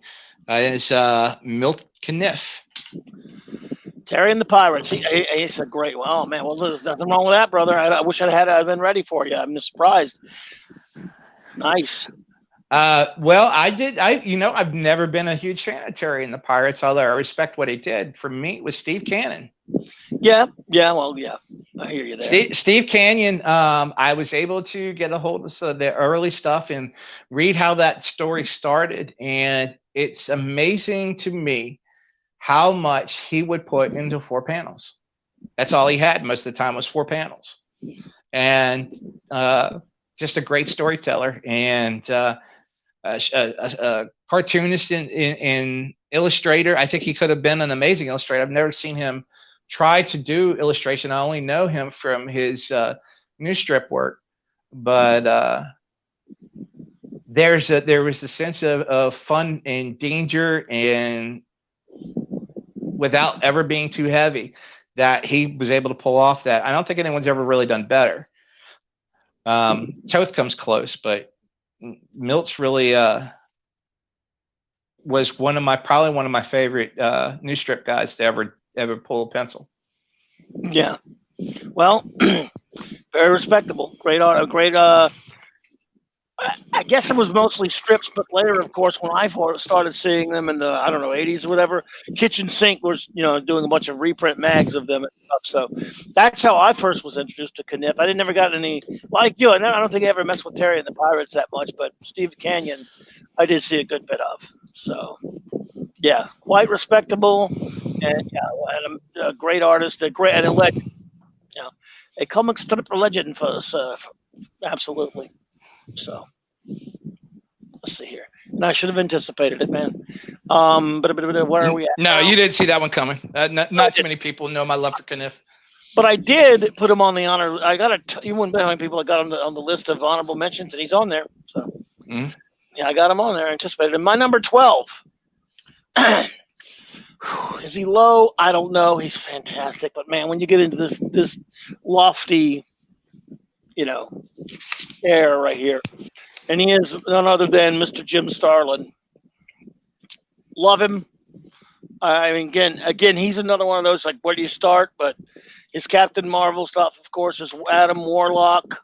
He actually did some other writing. So the thing is, he was fairly, I hate to use the word repetitive. He did repeat himself a lot, though. He did try to do a lot of some of the same things over and over again. But then Kirby did, and other people did too. Like, for example, what he did with his, Captain Marvel's, his Warlock was similar to that. Then later, remember there was a series called Gilgamesh 2? Mm-hmm. Or Dreadstar, which I love Dreadstar. Dreadstar, Breed was another one he did in the 90s. Yeah. Right. And he did, like I say, he kept having kind of a similar theme to his stuff, very space opera, stuff like that. He at least did Thanos 3 times.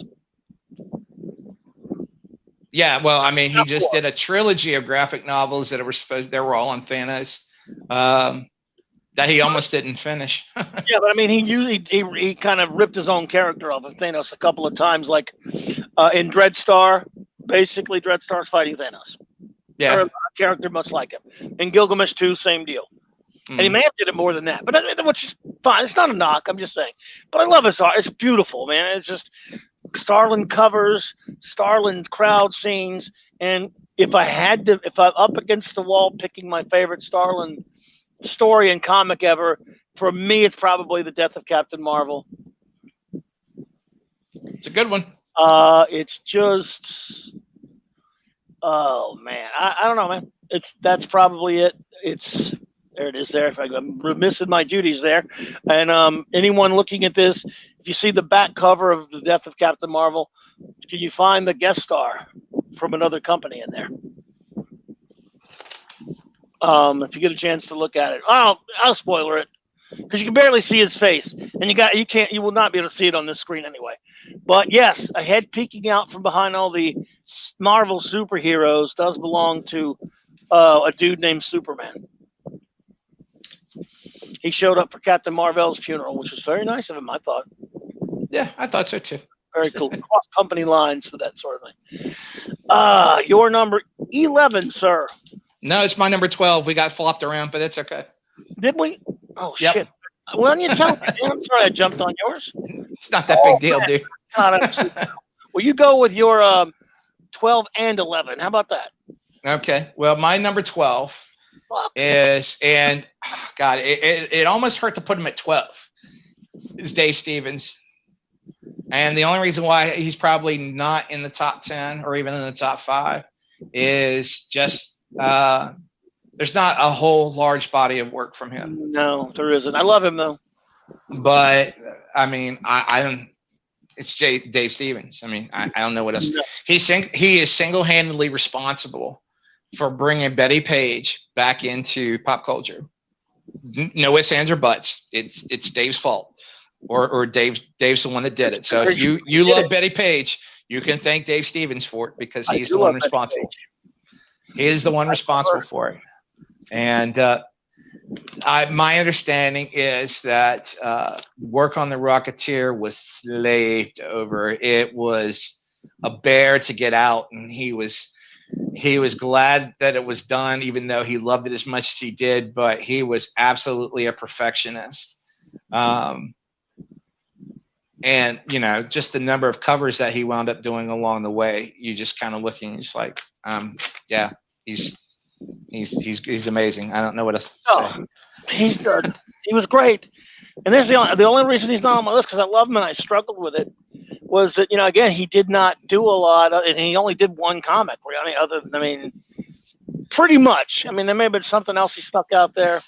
He was a nice fellow, by the way. And yeah, I never got a chance to meet him. He was really cool. I think people used to joke because he took so long on The Rocketeer. Said, "Man, he's going to be at this convention. I hope he left 6 months ago." Yeah, no, those things were hand colored with a Q-tip in many cases because a brush would not do, so they would use a Q-tip. Oh yeah, yeah. Well, he was great though, and he got really, really screwed over by Marvel, especially with their stupid lawsuit. Eastland Burkholder, thank you for being here. Thanks for popping in. Good to see you. Good to see you. So yeah, and he was just wonderful. And again, he gave us and he also at a time when comic book movies being great was unheard of. He gave us a great one, in my opinion. I love the Rocketeer film. So, yeah. I mean, it's not a perfect adaptation of the movie. Of the book, but it's pretty close. And I thought it was faithful enough and he was there. My understanding is he was there quite a bit on set to make sure that everything went the way it was supposed to go. So yeah, no, I've just, The Rocketeer is it's so prolific of a piece of craftsmanship and of storytelling in such an amazing book that I mean, it's one of the most favorite things that's ever been done in comics for me. So he has to be my number 12. My number 11 is another comic strip artist, and it's Alex Raymond. And everybody knows him pretty much for Flash Gordon, but he also did Secret Agent X9 and another strip called Rip Kirby. And this man, along with probably Hal Foster, but mostly I would say even him, are responsible for sort of taking the cartoon out of the comic book and really be the first to add an illustrative quality to comic strips and then to comic books along the way. Just an amazing artist and a hell of an idea guy to come up with Flash Gordon.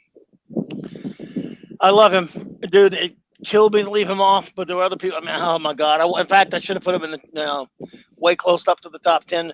I think I do the Rip Kirby stuff and all that stuff I like a lot, but in the Secret Agent X, but I think it was just my favorite was his Flash Gordon stuff. I remember I got his. You know how everything ever is a big hardcover and everything these days, but it was kind of a rare thing at the time. In the 70s, I forgot the company, they put up these really big hardcovers of his stuff. And I still have mine, and they're still in good enough shape. They're not great shape. I wore those suckers out. I love Alex Raymond. Well, within the last 10 years or so, or maybe even was it IDW put out, because he had done another series called Jungle Jim. And they were doing these ginormous hardcovers. There was I think retailed at $75 a piece. They did 4 of them, which collected all of the Jungle Jim and all of the Flash Gordon work that he did. It was like half the top half of the book was Jungle Jim, the bottom half of the book was Flash Gordon, or vice versa. But or front half, back half, I can't even remember. It's been a while since I've looked at them. I have 2 of them because the other 2 at this point are now in the $200 to $300 range, and they just can't afford to get them on a whim. And they're not easy to find either. But yeah, it's probably the best looking version as far as how clean of a transfer it was from the strip to the page that I've seen in a long time. It's really nice transfer and really nice presentation. But yeah, no, I mean, I love Flash Gordon. I'm just beside myself in the fact that they've talked about doing another Flash Gordon movie for 15 years and nobody can get the fucking thing off the ground. And I don't understand why. And everybody that I've seen attempt it has mentioned something about trying to update it. And I'm just like, no. If anything, take what you saw in the 1980 movie and go even further back and get it even closer to the comic strip. Make it as that old look as possible. I want to see the page, come to life on the screen. I don't want to see a modernized adaptation. I have no interest in that. Same thing if they did a Buck Rogers movie. We had the modernized update of that. Just give me what was on the page. Yeah. Oh, absolutely. And the thing is, well, not that we're ever going to get it, but I mean, the closest we'll ever get is the Flash Gordon, the Greatest Adventure of All, the Filmation movie version they did that was later turned into a cartoon. That was as faithful as you're ever going to see to Alex Raymond. That's it. And I love it, by the way. But, I mean, to get it exactly, oh, man. But I've been preaching that a lot lately for the past couple of years. I was like, you know what? If they let me just call the shots on cartoons, they can do whatever the shit they want in movies. I wrote great animated movies and shows of comics because cartoons are a great cousin to comics than friggin' movies, to be honest with you. I mean, not that I don't like comic movies. There's some great ones and all that stuff. I'm just saying. There's a guy on YouTube who has done to my knowledge, I've only seen 3 of his shorts. He did 2 Superman shorts, and then he did they're called Superman Classics, and then he did one that was Flash Gordon Classic. The guy's name is Rob Pratt, and it's amazing. Yeah, that Flash Gordon one he did. I'm just like, oh, more of this, please. I just want more of this. I don't even care if they do a live action. Just give me a whole movie of this and put it on a big screen, and I'll be the happiest boy on the planet. Have you seen Dave Sims' Glamour Puss? No. It's after he finished Cerebus, Sim, he did a book called Glamour Puss, which is it's really weird. It's about the comic books and comic strip industry back in the 50s, and it's basically about Alex Raymond, and it's about how his untimely death and all that stuff. Mm-hmm. Claude has them. I don't have them. I've always been in to get them, but they're not easy to get because it didn't really distribute that great. And he's one of those crazies that has every issue of Cerebus, which is cool, of course. I used to collect it a long time ago, but yeah, and it's I would like to get that. Just it tells a pretty fascinating story about the great Alex Raymond. So, who's I have pictures of it. I can't find. I don't know what happened to it. Didn't load. Son of a bitch. Well, I had an Alex Raymond picture to put up there, and it ain't coming up. My computer's screwed. Let's see who's here. Again, Easton Burkholder did show up. We're about to go into our top 10, ladies and gentlemen. Yeah, we're at your number 11. To 11 yet? No. I'm glad I got you to keep me on point because I'm not very organized today. My number 11, and this is the kind of guy I love him so much. I hate to keep him out of that top 10, but the top, it's I don't know. It doesn't matter though because he's right there. And then it's Mr. Barry Windsor Smith. Originally, he entered into the business as a Barry Smith, and he was a little less than a Kirby clone, although it was still good. It was cool. Started up working on Conan the Barbarian from the beginning, and his style just evolved so much. And good God, some of the most beautiful work I've ever seen in comics is Barry Windsor Smith, especially, but not exclusively, but especially on Conan the Barbarian. I mean, I've loved much of his other work, especially in the 90s when he did Solar Man of the Atom. He also did the Wolverine Weapon X book of the Marvel Comics Presents in the 80s. A lot of things. Barry Windsor Smith, storyteller. Archer and Armstrong for Valiant, which I loved as well.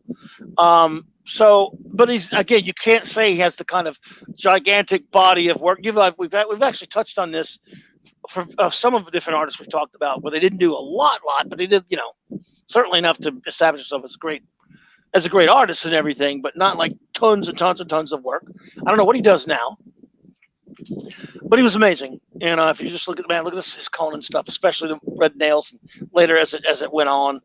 Oh, good God, I love his stuff. So there we go. Barry Windsor Smith, my number 11. Now, ladies and gerbils. Yeah, well, that's true, RR. You're right, man. You gotta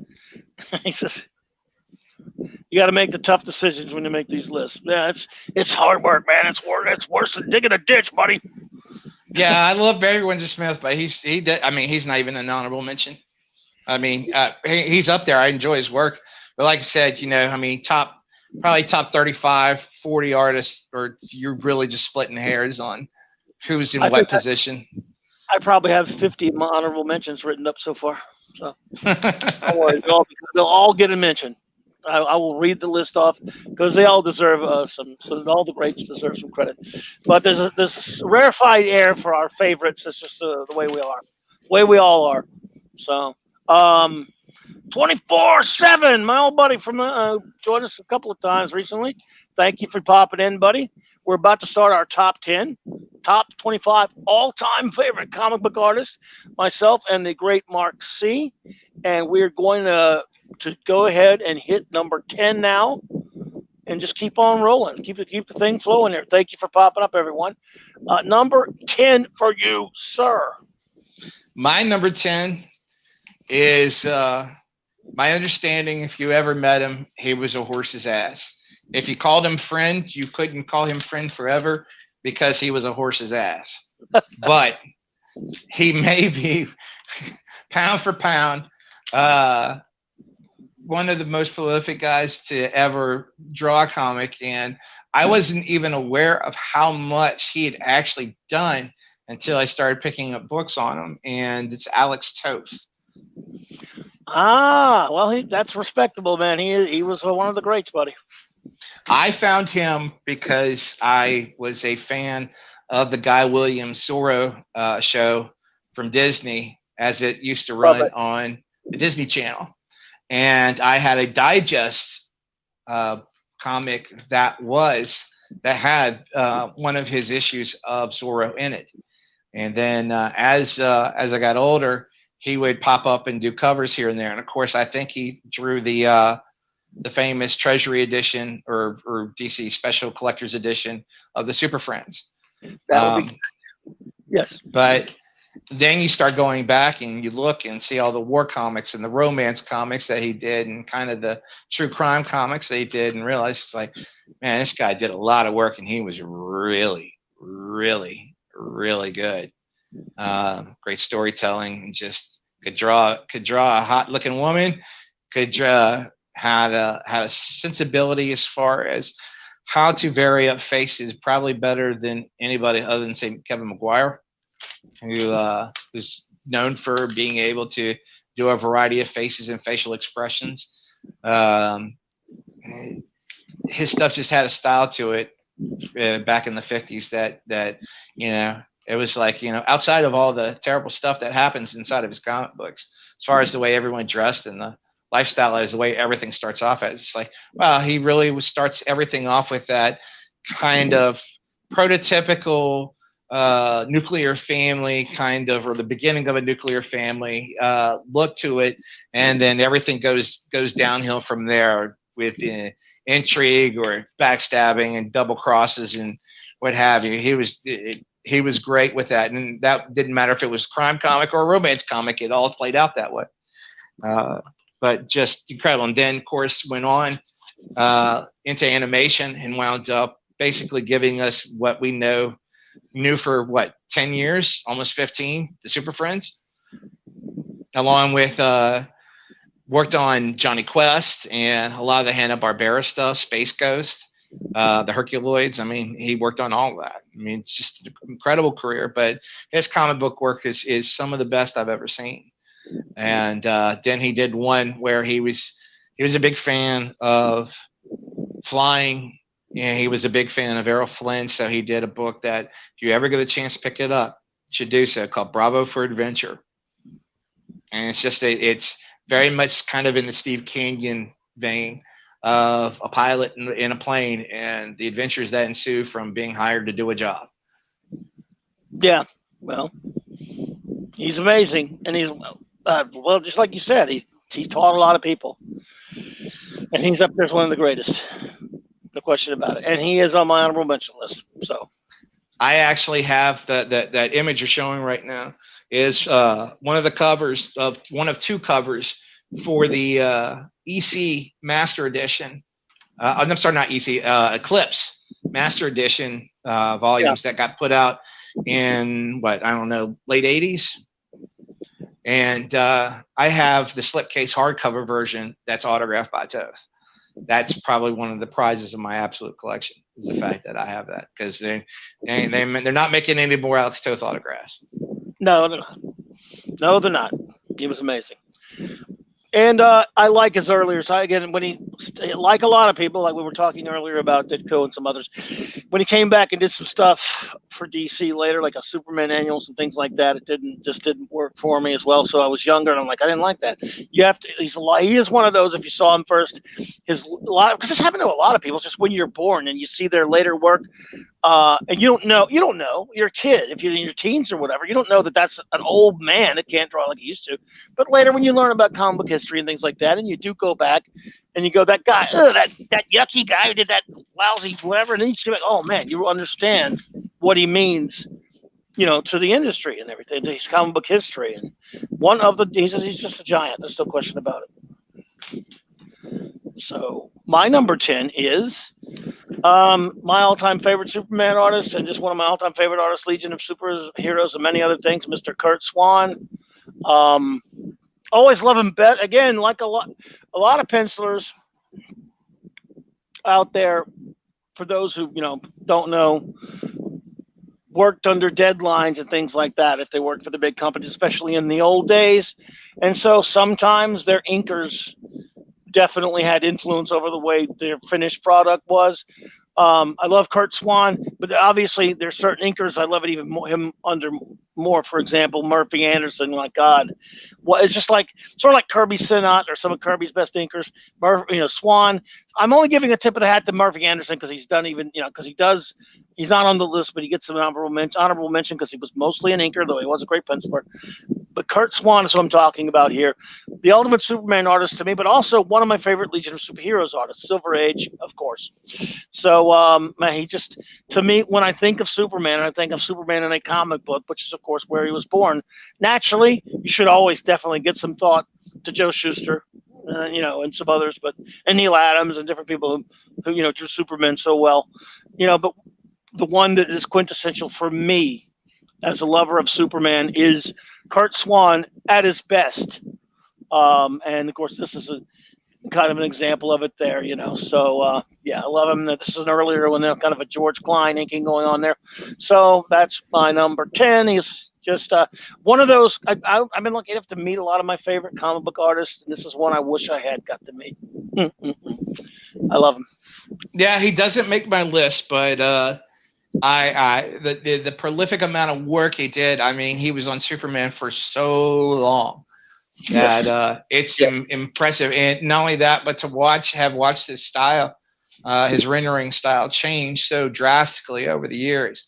When he started, I remember seeing some early stuff of his on World's Finest, where his look is very almost Dick Sprang-ish.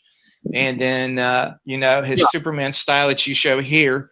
And then by the time you get to his work in the 70s and 80s, very accomplished illustrator.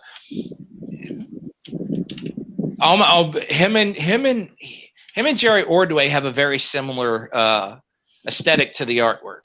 In fact, I've actually seen Jerry ink Kurt, and it's hard to tell where one begins and the other one ends because they're so similar in their aesthetic.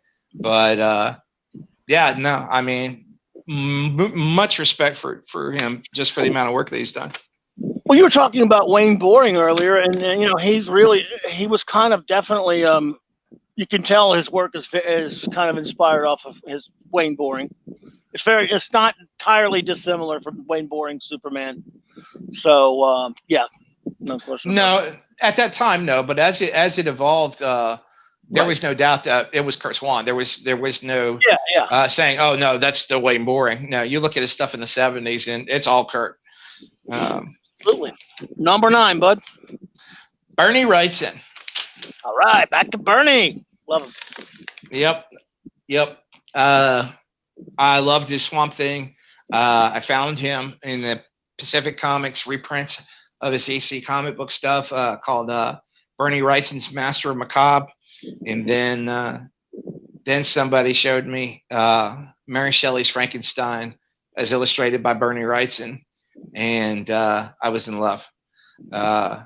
There is stuff that man can do with pen and ink that nobody should be able to do with pen and ink.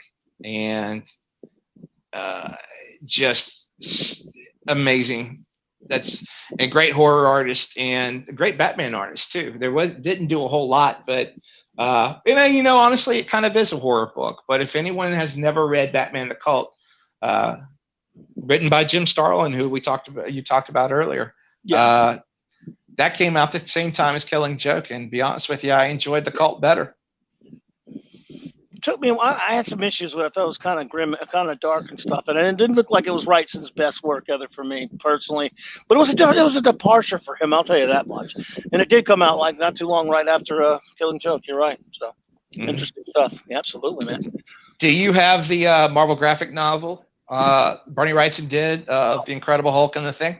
Dude, as much as I love, see this right here is my all-time favorite, probably cover at least for Swamp Thing and for Bernie Wrightson, this Batman comic. This is one of the classic greatest covers of all time, in my opinion. If I do a top 10 list of comic book covers, which is something we should consider one day, or a top 20, whatever, this would make it the top 20 or something. This Wrightson Batman, Swamp Thing cover. But that probably my personal favorite. You know why? Is The Big Change graphic novel by Bernie Wrightson, the Hulk Thing graphic novel. I adore it, dude. It's hilarious, it's fun, and it's beautifully drawn, in my opinion. Yeah. And then, of course, what he kind of everyone kind of forgets is if you've ever seen the movie Heavy Metal, you get Captain Stern. Captain Stern, and hanging's too good for him. Hanging's too good for him. Chop him into itty bitty pieces. Stern. Yeah, the original comic book work in Heavy Metal was done by Bernie Wrightson, and then he actually went back and did a sequel to it in the 90s. And God bless, I had Bernie Wrightson's Frankenstein, and I had Captain Stern autographed by Bernie Wrightson, and it's all gone. Take it easy, Charlie. I have an angle. Oh yeah. Oh man, dude, the flood, huh? Oh shit. What I put to the curb that was sopping wet just make you sick. It really would. Yeah, I hear you. That was a horrific time right there, man. I remember it well, unfortunately. You are sitting down, right? Yep. For my number 9. Uh-oh. Be sure, my friend. Let me have it. Have he's too low on your list. No matter where he's at, he's too low on your list. But go ahead and say it. What if he's 0? Would that be too long? Here he is, though. You love him. You know him. You cannot live without him. Mr. John Byrne. If you're in my top 10, I don't care if I think you're a shithead or not. I love you. I love your art anyway. Sure. Again, here's a guy that's so prolific. He has like a gigantic chunk. And by the way, I'm not right now, other than just a joke I just made, everyone. I'm not really talking about the guy's personality. I'm not even talking about his writing. We're talking about art right now. Because I always thought he could write certain things well and not other things. And he did things, quote unquote, creatively that I didn't like. Always loved his. Always is the wrong word, but I do love a gigantic, probably more of his work than I don't. I think a lot of times he got sloppy and got rushed, and when he inked himself was usually a tragic mistake, in my opinion. The other inkers helped. The Sinon inking, of course, one of my favorite works of his. When he had Sinon, or especially Terry Austin, Joe Rubens, he's one like that. But it doesn't matter. It's his pencils that make it happen. When and he has proven that he can ink himself very well when he takes the time. Some of those wonderful mashup drawings that he's done over the years that you've seen all over the internet. Oh, his commission artwork is amazing. By the way, I always love this this mock-up. This is hilarious mock-up there. That someone did that was based because he did that cover, but with the Legion. Remember? I'm sure you remember. Oh yeah. Yeah, I have that issue. So, but look, his work speaks for itself. It's just incredible. Another one of my favorite pieces of work by him right here. This is fantastic. No pun intended. Yeah, and most of that I think is actually inked by him or Terry Austin, except for the thing in the foreground, which is Joe Sinon. Yeah, and it's just, when he drew, again, I liked for the first couple of years of his run on FF, of course. When he drew, but before that, when he was drawing him, actually he wrote this issue of 2-in-1. But when he was drawing him with the Sinon ink, this thing here, this version of the thing with I love the lumpy one, but I'm talking about the one that was current at the time. That's my favorite look for Ben. I did enjoy it when he made him lumpy for a while in the regular comics. Of course, it was really cool and stuff like that. If you get to me and say, look, you can resurrect any artist team you want except for Kirby and Sinon to do an FF series.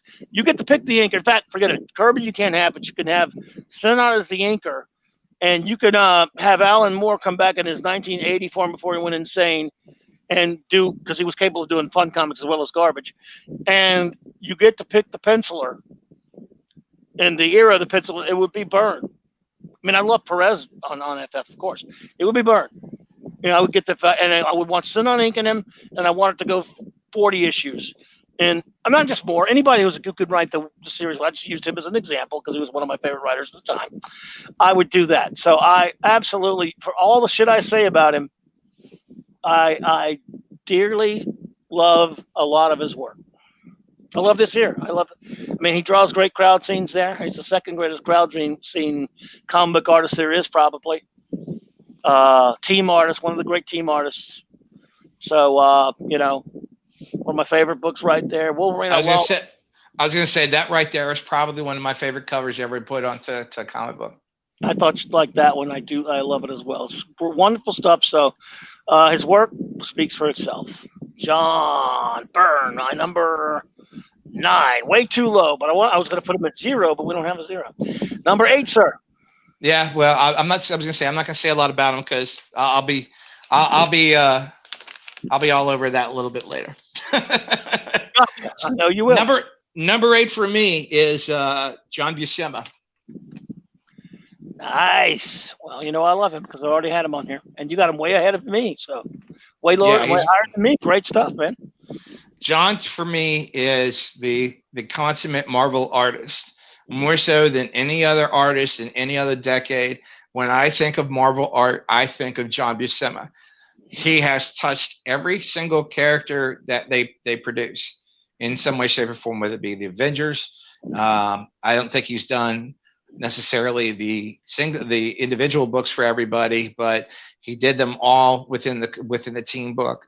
His run on Thor is amazing. His run on the Fantastic Four is amazing. His run on Conan is amazing. They're just really, I can't think of the Silver Surfer. I can't think of anybody else other than John Buscema when the word Marvel is said. Even more so than Kirby, if you can believe that. It's just probably because of when I was born. But he's the consummate Marvel artist to me. There is one of my favorite images of him is oh God, what's the issue?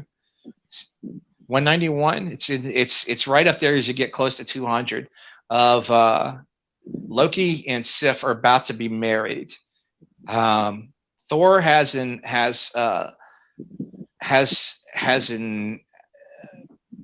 meets up with the Silver Surfer. Silver Surfer goes away, and then Thor is headed back to Asgard. And there is a splash page in the middle of the book of Thor on the Rainbow Bridge and 3 storm giants blocking the path, ready to take him out as he tries to enter the gates of Asgard. It's absolutely one of my favorite images I've ever seen. If I could find it, I would send it to you. But there's IDW. When it comes to art books, IDW is ahead of the game on most people. I don't know if the company's going to be able to stay around because they're terrible with money. But when it comes to books on artists and art books, they are by far put out some of the best. And they have it's called the Big Book of Buscema. And if you're a John Buscema fan, it's definitely should be in your library. It's a great book. How much is that sucker? Oh, I don't know. I think I paid $35 for it, but I don't. It's out of print, so I don't know at this point. You could look on Amazon to see if they still have copies ready to go. But it's an amazing book, and that image, that splash page I was telling you about, is in that book. Wow. Well, excellent. Where are we at now? We're at number. We're at 7, right? Oh, no, you're number 8. Okay.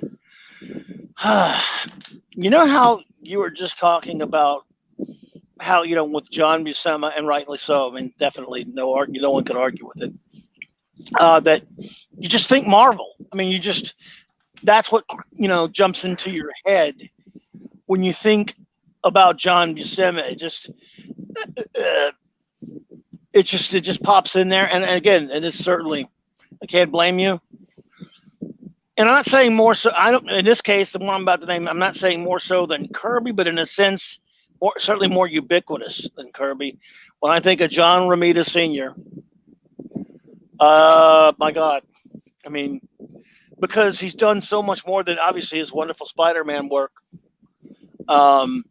He's done it all. He's done, of course, he worked on FF for a short time, but he's worked not only on a lot of series, a lot of comics. He is Marvel's version of Jose Luis Garcia Lopez in terms of not only doing interiors, not only doing a lot of covers, but of course, really most of Marvel's ad and merchandising is based on a lot of stuff that he did. Most of the stuff he did.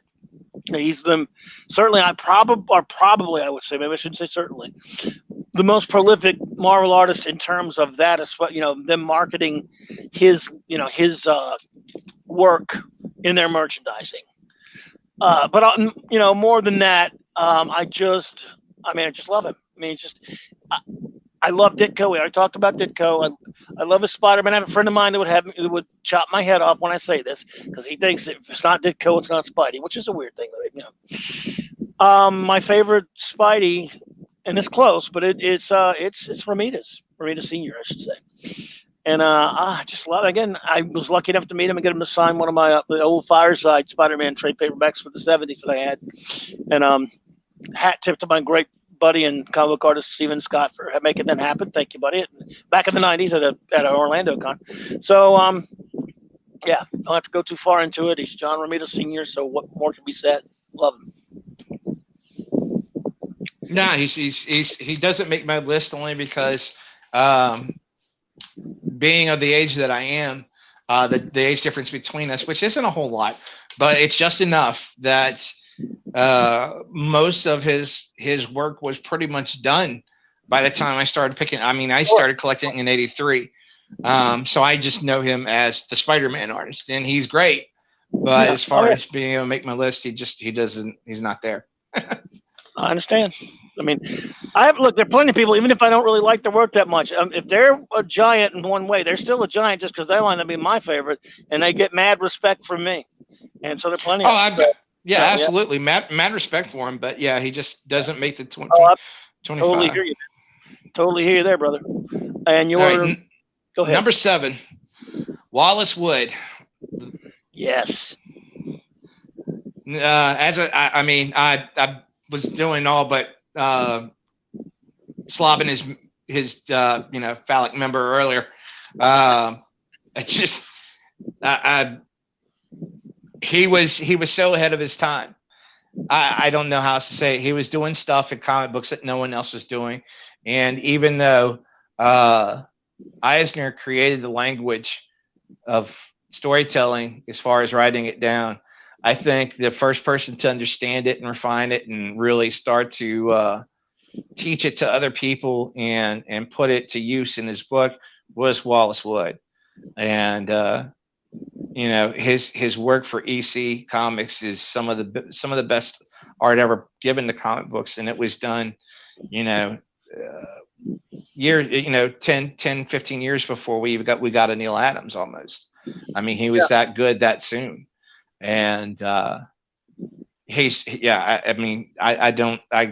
here and go on about him all day. He's just that good of an artist, and it's one of those things where it takes almost takes an education in comic book art to appreciate him, because otherwise he just seems like one of those guys who drew comics back in the 50s.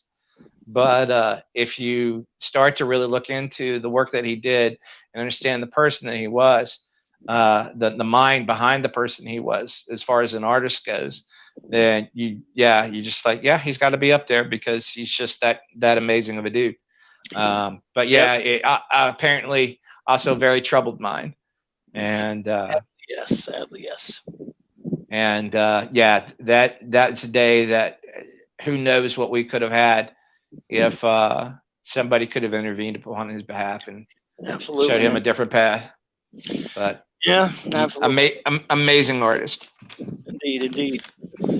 My number 7 is Mr. Jim Steranko.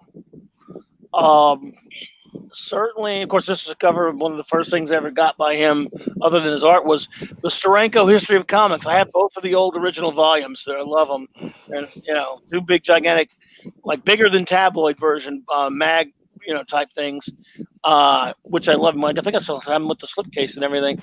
Great stuff. So, if those who are not familiar with it, his Nick Fury as Captain America stand out. As well, just look at it. It's insane art. If you look, and again, he's another one of those. When I'm looking for examples of his art, you just give up. You find one because there are 10 million of them you would want to show to somebody. Incredible style. He does a Kirby-ish look to his people, but the background to the things that this escape artist does, that Mr. Houdini Steranko does, just distinguishes him as one of the extraordinary innovators in comic book art ever. And I just admire him. I love his work, and he is still with us, fortunately. I just spent time with him in January.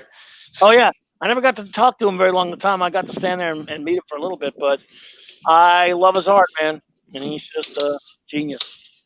More than anything else, and he's not on my list, but more than anything else, he's almost more of a graphic designer than he is an illustrator or an artist or a cartoonist. I mean, he knows how to do this, and he has a very, as you said, Kirby sensibility to his art. But there is a graphic design quality to his work that nobody has had before him, for sure. And I always wondered if a lot of the collages that Kirby did, if they weren't inspired by what Steranko was doing. And Kirby wanted to see if he could play in that, because I don't know who came first with that. I really don't. He was an innovator, man.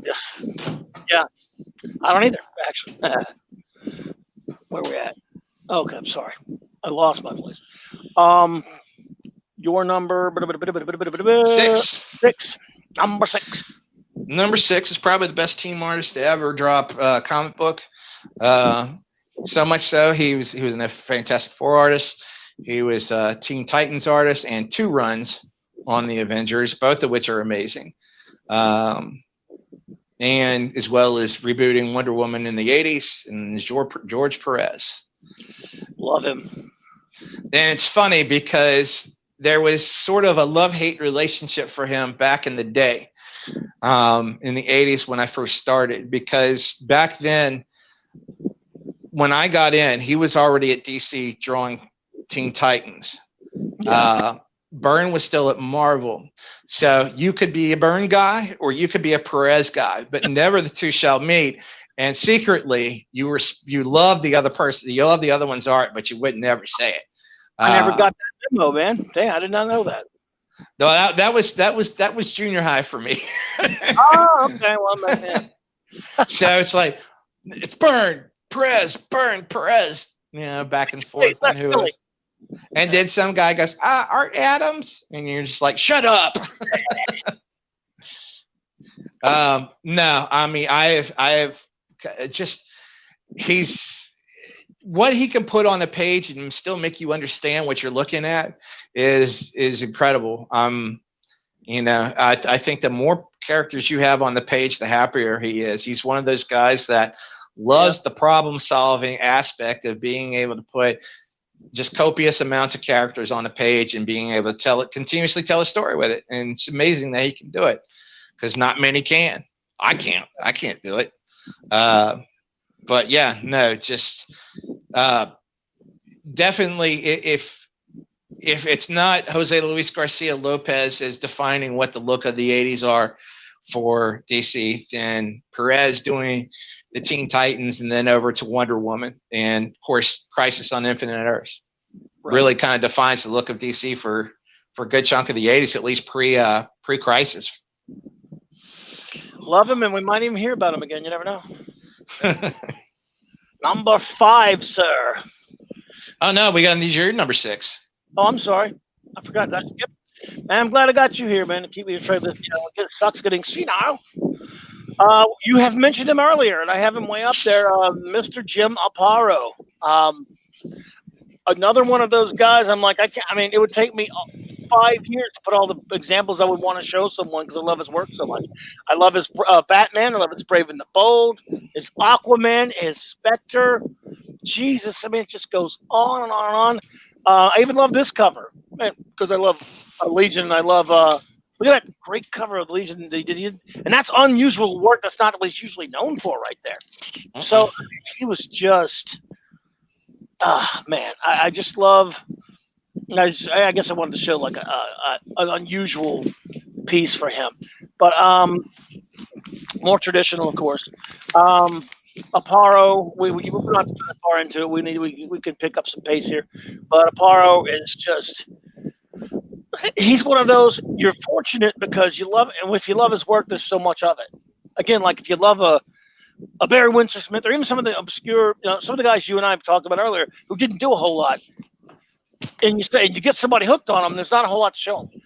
If you're an Aparo fan, you got a lot out there, especially covers. I've talked about covers a lot. Cover art in comics is huge, and because I can look at comic book covers, especially Silver and especially Bronze Age ones, all day long. Never get tired of it. There's something about, especially the setup of a Bronze Age cover, Marvel or DC, that just captivates me. I love them, maybe because it's the era I grew up in, whatever.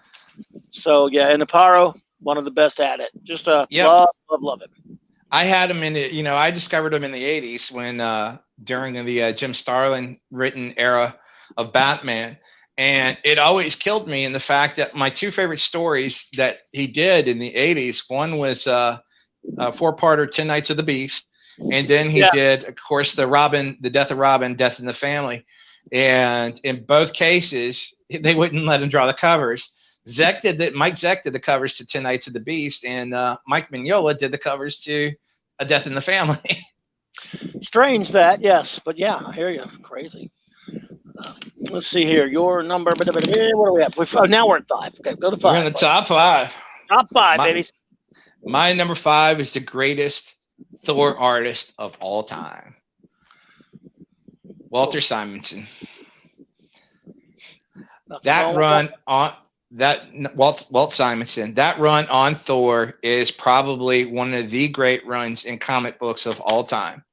I put it up there with the Byrne Claremont run on X-Men, the Lee Kirby run on Fantastic Four. It is one of the most amazing stories over, I think, about 5 years that have ever been told. And his sense of Norse mythology made that book so much different than what it had been, without ever losing what it had been to be what it was going to be when he wrote it. His artwork on this stuff is so dynamic. You look at it and there's lines on there and you're just like, how is he doing that? Why is he doing that? But for some reason it works. His Thor stuff is you almost like get splinters on it. It's like all the time it looks very prickly, and as it should. These guys living in Asgard, but out in the forest and everything around it, and everything you kind of contribute to kind of Viking mythology, and then being around that, it has that feel to it. I just loved his work on Thor, and then creating Beta Ray Bill, and then of course Lady Sif, and then Trip to Hell was just some of the best work I'd ever seen. When you're showing the X-Men Teen Titans, he was the first one to ever, even before Kirby, to draw the Source Wall. The first time it ever appears is in that book right there. And it was kind of an adaptation of a drawing that Kirby had done in one of the first New Gods issues, but then took it to the nth degree. And later, cut his teeth doing the adaptation to the original Alien movie. And then, of course, he did the graphic novel for Epic called Star Slammers, which he went and revisited again. And right now, he's still working on Thor in a different way for IDW on a book called Ragnarok. And if anything, the damn fool is doing some of the best work he's ever done. That book is beautiful. I've not seen that. Oh, Ragnarok is amazing. Ragnarok is amazing. The first major storyline is collected into 2 hardcovers. You really need to get them. And they just released issue 5 of the second story. And yeah, I think he, as good as he has been, is doing some of his best work. I enjoyed his run on the Fantastic Four. It didn't last terribly long, but for what it did last, it was really good. And of course, you mentioned the Manhunter stuff that he had done. Oh God, Battlestar Galactica, Star Wars. I mean, the cat's been everywhere.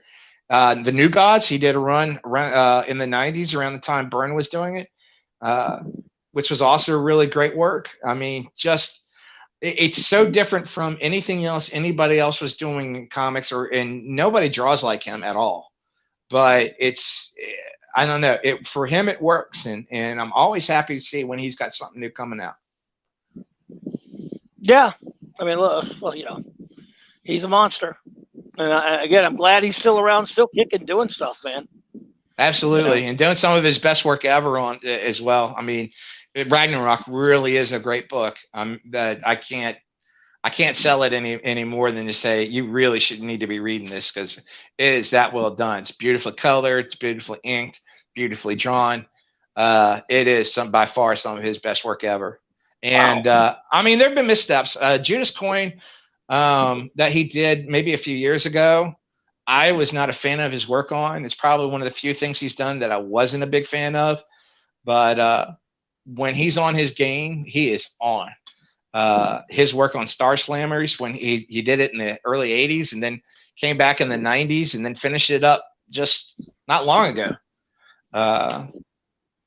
Good stuff. I mean, just and one of the nicest guys in comic books, as nice as some people have been. He's got a reputation for being one of the nicest guys in comics, and it's rightfully deserved. Yeah, very cool dude. And again, it's been a long. I can't remember how long ago it's been, but yeah, very nice dude. He's got, and like you just said, he's got a reputation for that. I mean, people, always talk about that. You hear about him, just how cool he treats his fans and things like that, and that gets around. That gets around. And I love it. So, and I love. I don't know. It's weird. I remember when Thor 337 came out, I drastically under ordered on it. Thor was not really selling that well. Thor was about to be canceled. Believe it or not, a book that lasts that long. And for those who don't know, Thor 337 was when Walt Simonson was handed the reins of Thor, and it had been lingering around for a while. It had, after Kirby, there were people like John Buscema on it and Keith Pollard, people like that. It was a good book, but it wasn't, super, super popular anymore. And geez, I mean, nobody was coming in clamoring for a Thor comic. He was great in Avengers, but you didn't hear a lot of people asking for it. And then when that came out, we're like, oh shit. I must have maybe ordered like 30, 40 copies, like an idiot. And you said, I was like, well, I mean, it's Walt Simonson, but okay. And then you get it, and you go, I think people are going to want this. Who knows? And again, as you know, at that time, there's no internet or anything like that to spread the word. Like, wow, it was just word of mouth, man. And then 338 was, because you order so far in advance, that one disappeared and became tougher to get than 337 almost for a while. So there was a long time. And for a while there, that book was super pricey. I don't know what it goes for now. But I don't either. I had them all, again, lost it. But fortunately, within the last several years, Marvel went back and released an omnibus and then re-released them in trade. But when they went back in, they did it. And normally I am against this. They recolored the books. Yeah. But in this case, Walt was actually in charge of the recoloring. He didn't do the recoloring, but he was very much in charge of what was going down on that paper. And when I tell you they did a phenomenal job recoloring those books, they look fantastic. Nice. Well, there's a problem I have when they transfer these books that were originally done on newsprint. And even though the colors are bright in the book, the newsprint itself just takes a little bit of the sheen off of it to give it more of a real feel to it when it's printed on newsprint. But now that everything's printed on better paper, as they've reprinted these books, and especially when they get on this super glossy paper, man, the colors on these things are almost overwhelming sometimes. And what they did was go in and kind of play in that middle ground to kind of give it that feel as if, even though the colors are different from what was in the original book, it kind of gives you the feeling of what it was like to read it on newsprint, even though it's not, if you understand what I'm saying.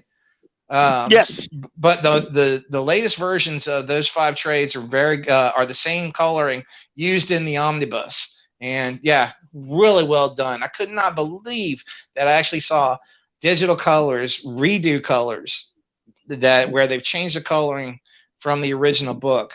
And I actually like it probably more than the original, which is saying something. Yeah, nice, man. Wow. I hear you there. Well, where are we at? We love Mr. Simonson, as you can all see. Number 5. My number 5. Well, he's done a lot of things to aggravate me of late, but his stature in the pantheon of comic book greats and giants is unquestionable, and that's Mr. Neil Adams. Wow. And what can you say? What can you say about Neil Adams that has not already been said about your common everyday household appliance?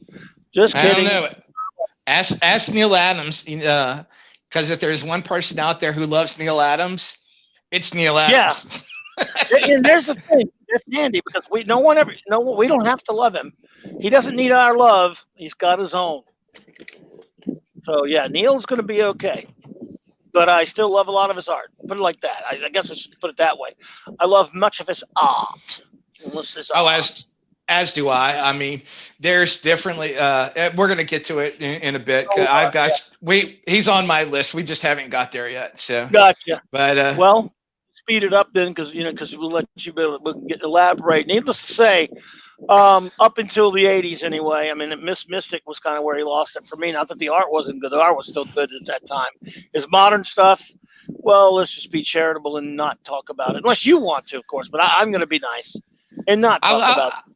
But, I'll be happy to talk about it when we get there, but I've still got a few numbers to go. Yeah. Okay. Oh yeah. I'm just saying, just it was not gonna be pretty if I talk about it. His modest stuff. So yeah, I'll let you handle that, brother. But Okay. anyway, that's my number 5 there. Your number would be 4, right? Number 4. Probably the most honestly, pound for pound, he's probably the best artist on my list. If we really want to split hairs, it's probably the best comic book artist, pound for pound, to have drawn comics in the last 35 years, maybe even longer. He's been all over the place, but he's come up with a few things that are uniquely his, and part of the 80s British invasion of artists and writers that came over, and it's Alan Davis. Mad respect, and on my mentions list, so go for it, man. Great artist, love him, love his work. Yeah, I enjoyed his work when he was doing Captain Britain. I enjoyed his work on Excalibur and some of the X-Men stuff he'd done, but then he wound up doing this book in the 90s called Clandestine. Yes. That was his own. And I was really blown away with how much he had grown as an artist over the years, and he's only continued to get better. He's done a couple of Justice League Elseworlds called The Nail and Another Nail, which is kind of an alternate take on the Justice League. Oh, yeah. He did a 2-book or graphic novel miniseries on Superboy and the Legion of Superheroes, which is very well done. And his version of Killraven from Marvel is probably better than any version of it that had come before.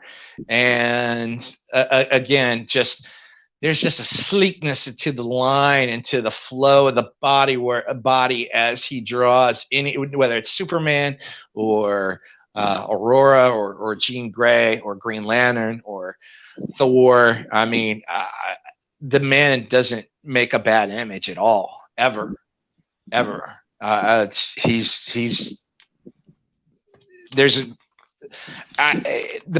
was kind of a, damn you shouldn't be this good. You shouldn't be this high on my list. Why are you doing this? You're this high on my list. Yeah, you really are this good. And also a very nice guy. When the Nail came out, me and probably a mutual friend of ours wound up going to Chicago Comic-Con, which at that point had only for maybe a year or two been run by Wizard. So it was still a real comic convention, and got to meet Alan Davis, and super nice guy. But yeah, his art over the years just continues to grow. I mean, I'm sure he's getting to the point now where he could probably retire in May soon, but that would be a sad day. But his artwork is just tremendous. His Fantastic Four work's been great too. He didn't do a whole lot of it. He only did a few issues, and then he did that Fantastic Four the End book. But that's some of the best drawn Fantastic Four I've seen in a really long time. It's really good stuff. I remember I loved his I first saw him and I loved his Miracle Man work, or Marvel Man Miracle Man work. He was the second artist on that, before he came over. Yeah. That's when I first saw him. Loved his stuff. And again, like you said, I like that short stint on FF. Clandestine, I picked up a little bit of that one, of course, and I love JLA the Nail. Excellent. I know, great artist, and he's just phenomenal. I wish he would do more. Where are we at now? Where are we at? I'm about to move my thing. Okay, we're at number 4. For you, you're correct. Yes, you've mentioned him. We've talked about him. He is the staple, in my opinion, of the DC Comics visual, and it is, of course, Mr. Jose Luis Garcia Lopez. You pretty much covered him. I mean, when I think of DC superheroes, especially the era that I grew up in, the era that I love, naturally, there are many other wonderful artists that we love, certainly, but his visuals on the characters are just ubiquitous, and for a reason. He really sells it, and I don't mean that in a bad way. He sells these characters. I just adore his stuff. He's amazing. I'd love to meet him someday. He is still with us, but that Well, like you say, they've based the style book, the DC style book, on him, which you have, right? Yeah, I do. So, yeah, The love it. I want his Batman to always look like Batman. I want his Superman to look like Superman. His Green Arrow, his Green Lantern, his Joker, his no matter it's he draws the definitive version of almost every superhero character in the DC pantheon, and that's hard to say. I mean, there are others that I think may draw a character here or there better than he does. But all the way, pound for pound, all the way through the DC universe, nobody draws the whole universe better than he does. It's in the story. Because, he hasn't done a ton of interior if you put it up against like a Perez or a Byrne or somebody like that. A lot of it's covers, a lot of it's the ads, and he has done, but and I love the few Superman issues that he did. They collected into a book. I love all that. I mean, and I love his Dead Man, things like that. So yeah, but we've covered him. He's wonderful. Let's go to number 3 now for you. Number 3 for me. Are you sitting down? You have an inhaler with you? I hope to. Oh, I know who it is. Just like my "Are you sitting down?" tipped you off. There you go. Touche, as they say. Yeah. He is Mr. Marvel. Without him, there is no Marvel, and it's Jack Kirby. King, hail to the king, baby. Hail to the king. Jack defined the look of Marvel and create the wealth of knowledge and imagination inside of that head is something that we will never see again. And the amount of work, if you're a Kirby fan, like you were saying about Aparo, the good thing about being a Kirby fan is there is gobs of it. I mean, never has anybody. Yeah. I think he holds the record for doing the most pages. I don't think there's anybody even close. By far. Yeah, there's nobody even close. I mean, at one point, I think he was working on 6 books. It was an insane amount. His kids would say he had the only problem he ever had was he had so much of a workload that sometimes he would forget which book he was working on, or that he would be Roz would send him to into town to pick up the kids or whatever, and he would be thinking about what he was going to draw next or how he was going to draw it, and instead of parking along on the street, he'd park on the sidewalk or something, because he was so in tune with his own imagination that there were times where finding the real world was even a problem for him. So Roz had to do a lot of his driving because he was too busy inside his own head. And I mean, then gets pissed off because he's not made art director, which they finally give to John Romita, which is kind of a shame. Should have, because that's honestly, I think he just wanted respect. It wasn't even about money; it was about respect. So he goes to DC, doesn't get much better deal, but while he's over there, creates the entire fourth world. Yep.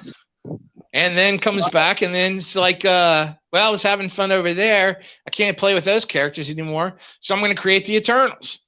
And you're just like, and then 102 issues of Fantastic Four, which may be the greatest run on any comic book ever done. In fact, I believe it is the greatest run of any comic book ever done. And you're just looking and it's like, my God. And yeah, his stuff was ahead of the curve from the beginning. And what he was doing in the 40s and the 50s, and then all of a sudden to start mass producing the work he was from Marvel and to morph his rendering ability in such a short period of time to keep up with the workload, to create like a shorthand and almost become an impressionist or an expressionist even, because nobody could create an image like Kirby could that popped like that. I mean, if he drew a commission for you and say it's of Captain America, and Captain America has a shield in his backhand, but his fist is coming at you, and he's kind of stepping at you while he's taking his swing. His front fist and his back foot are in 2 different time zones. I mean, nobody could put that kind of power in that kind of dimension into an image like he could. Others have tried. Others have tried to, but they just mimic him. But he did it better than anybody, and he showed everyone how it was done. I love him. No, you know, well, you know my opinion on him, but absolutely, well said, sir. Well, there's a burn one for you there. Throw another burn up there for you. You can soon. Yeah, well, dude, with you there, big time. Hail to the king, absolutely. My number, let's see, my number 3, because we may hear from the king again. I just got a feeling. Is someone you already talked about, so we don't have to go too far into it, and that would be, of course, the distinguished Mr. George Perez. The ultimate team artist, crowd artist. My God, I mean,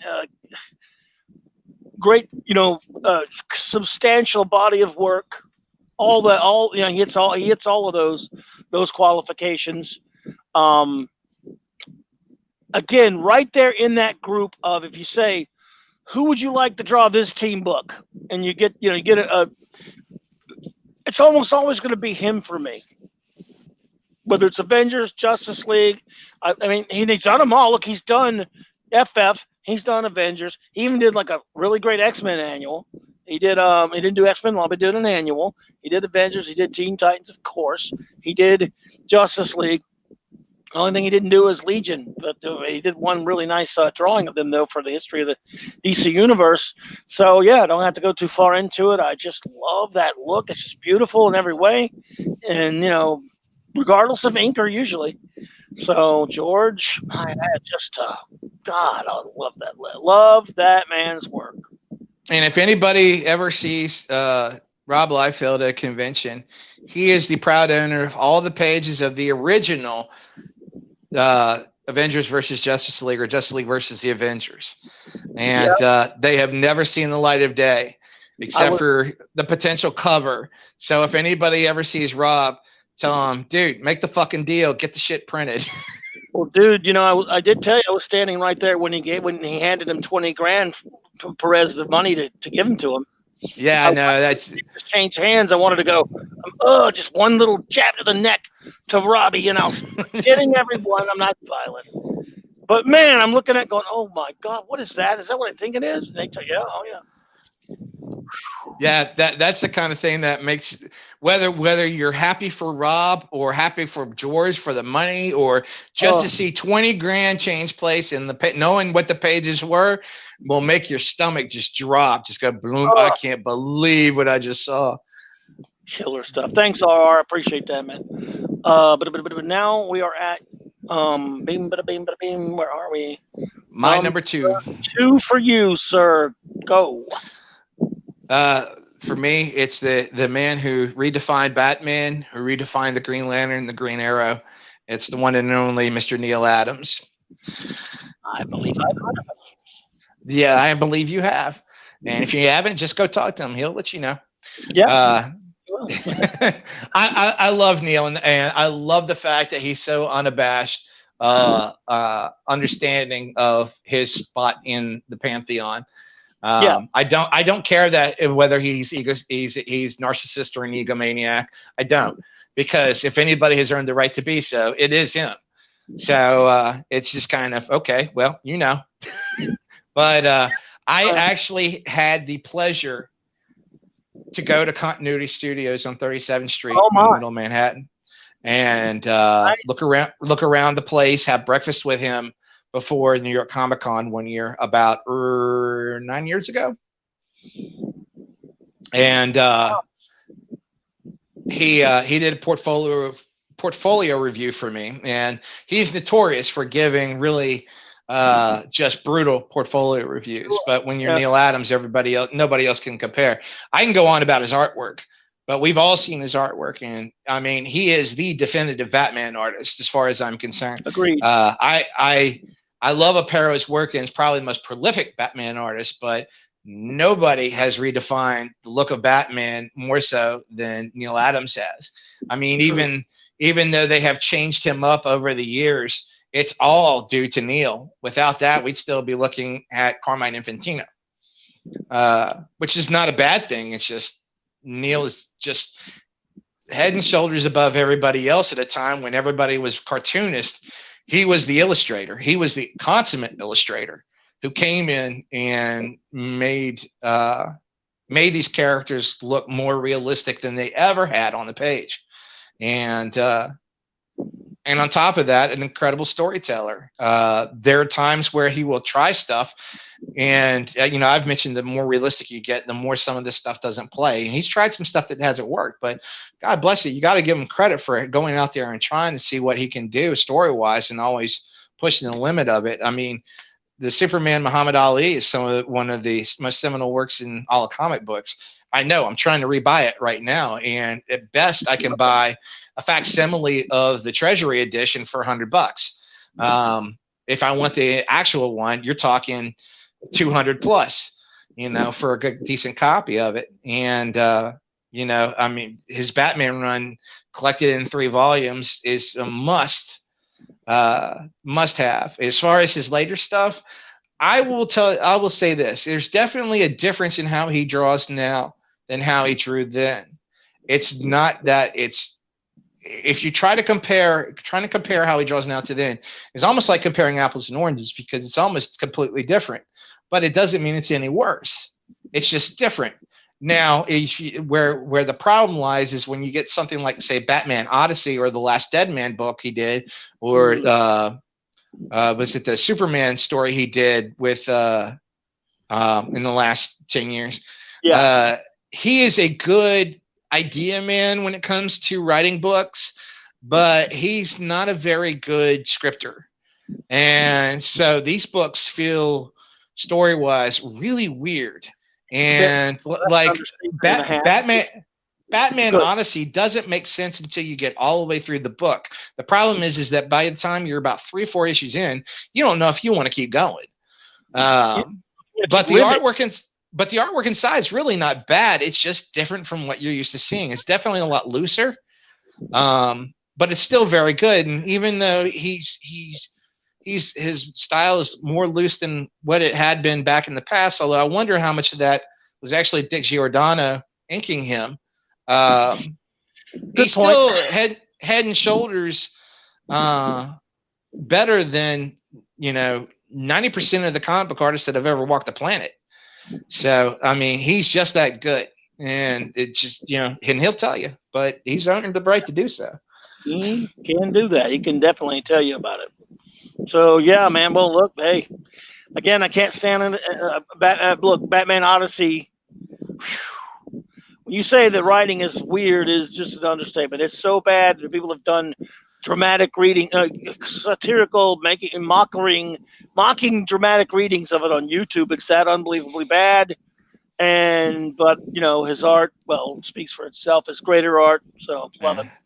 Script wise, I don't like it, but from a plot standpoint and story standpoint, it's not a bad story.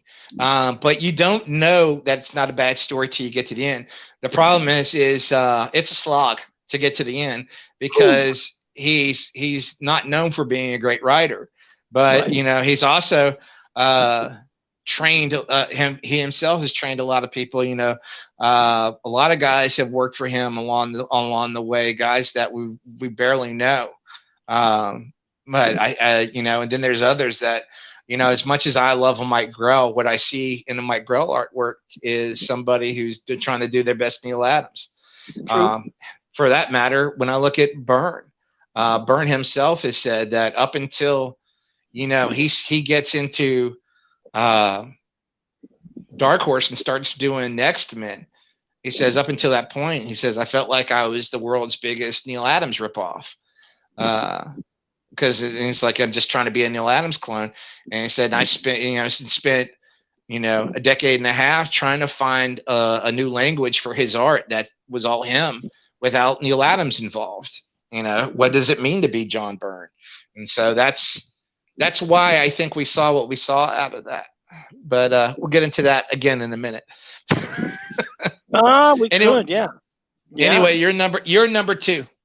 We're at number 2. Now, this one here is tough for me, because one of the things we were talking about is, or that I'd mentioned a couple of times, like, man, how do I find one thing when it's someone who's done so much, you're so prolific that I don't know. I mean, it's tough to pick one representative. It's just not fair.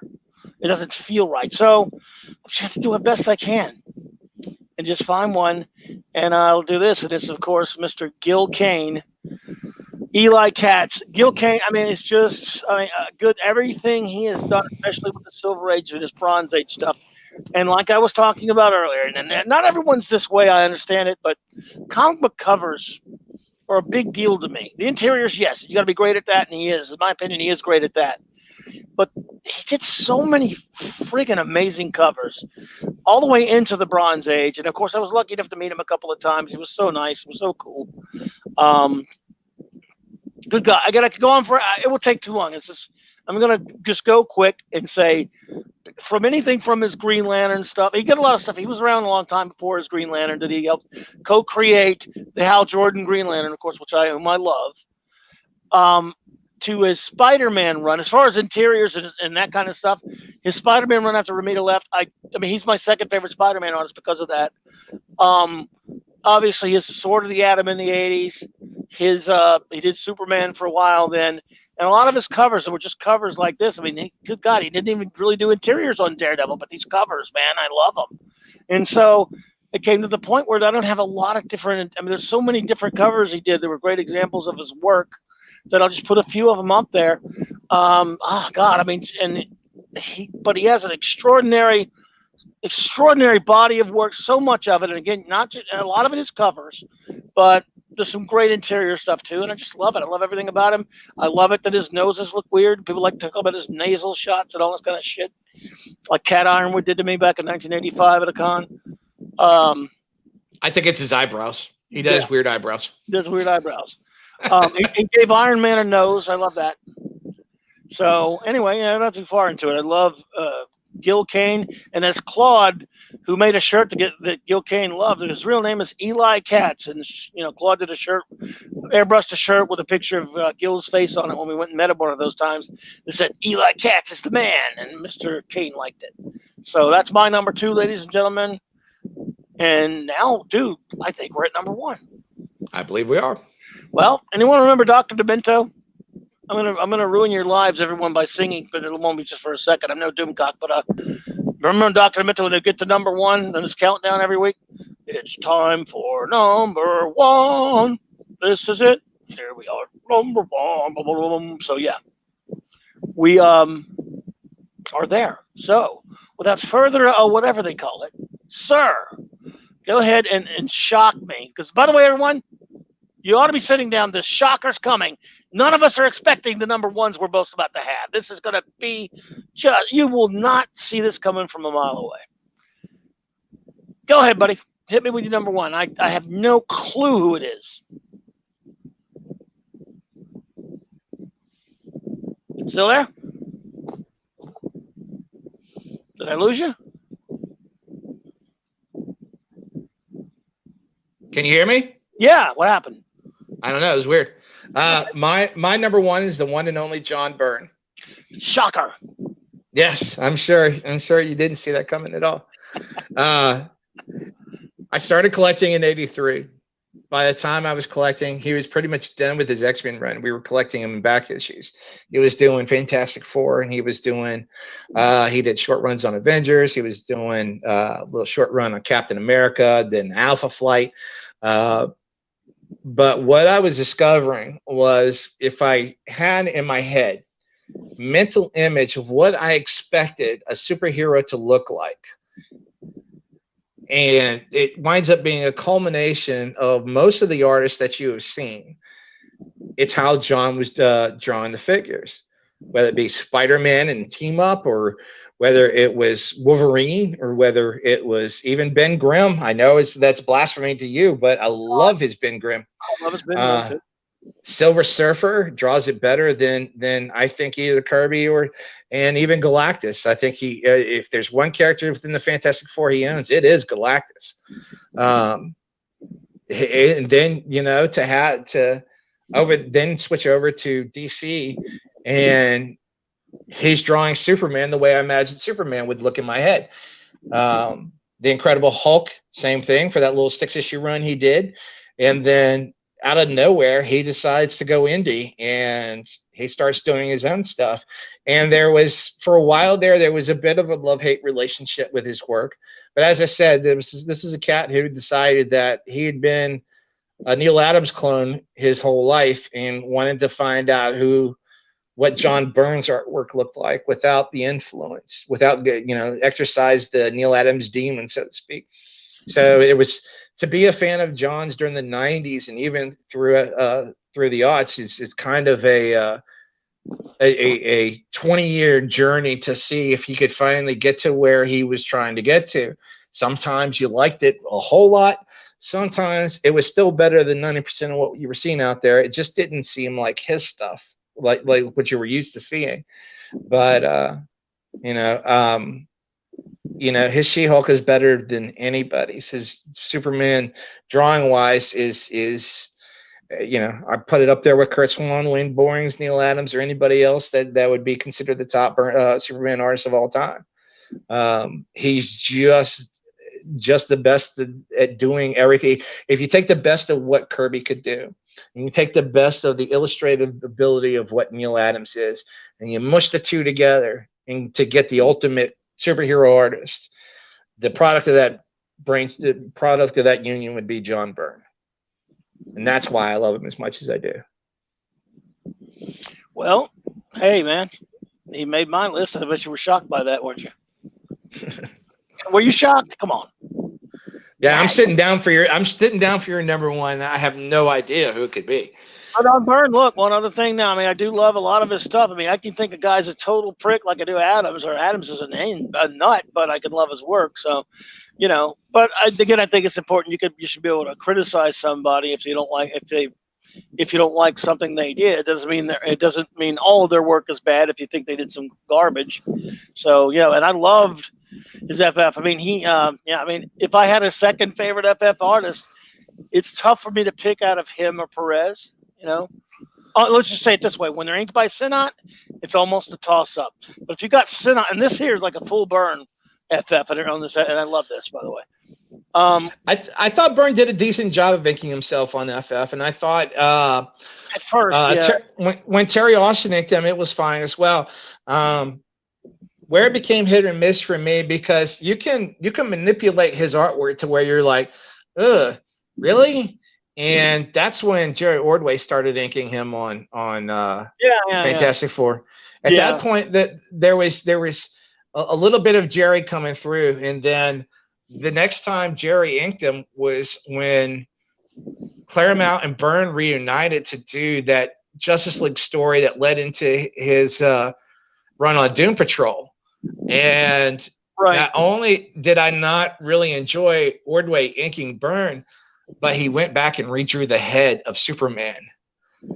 Yes. And that might as well have just been blasphemy to me. Yeah, no, I hear you.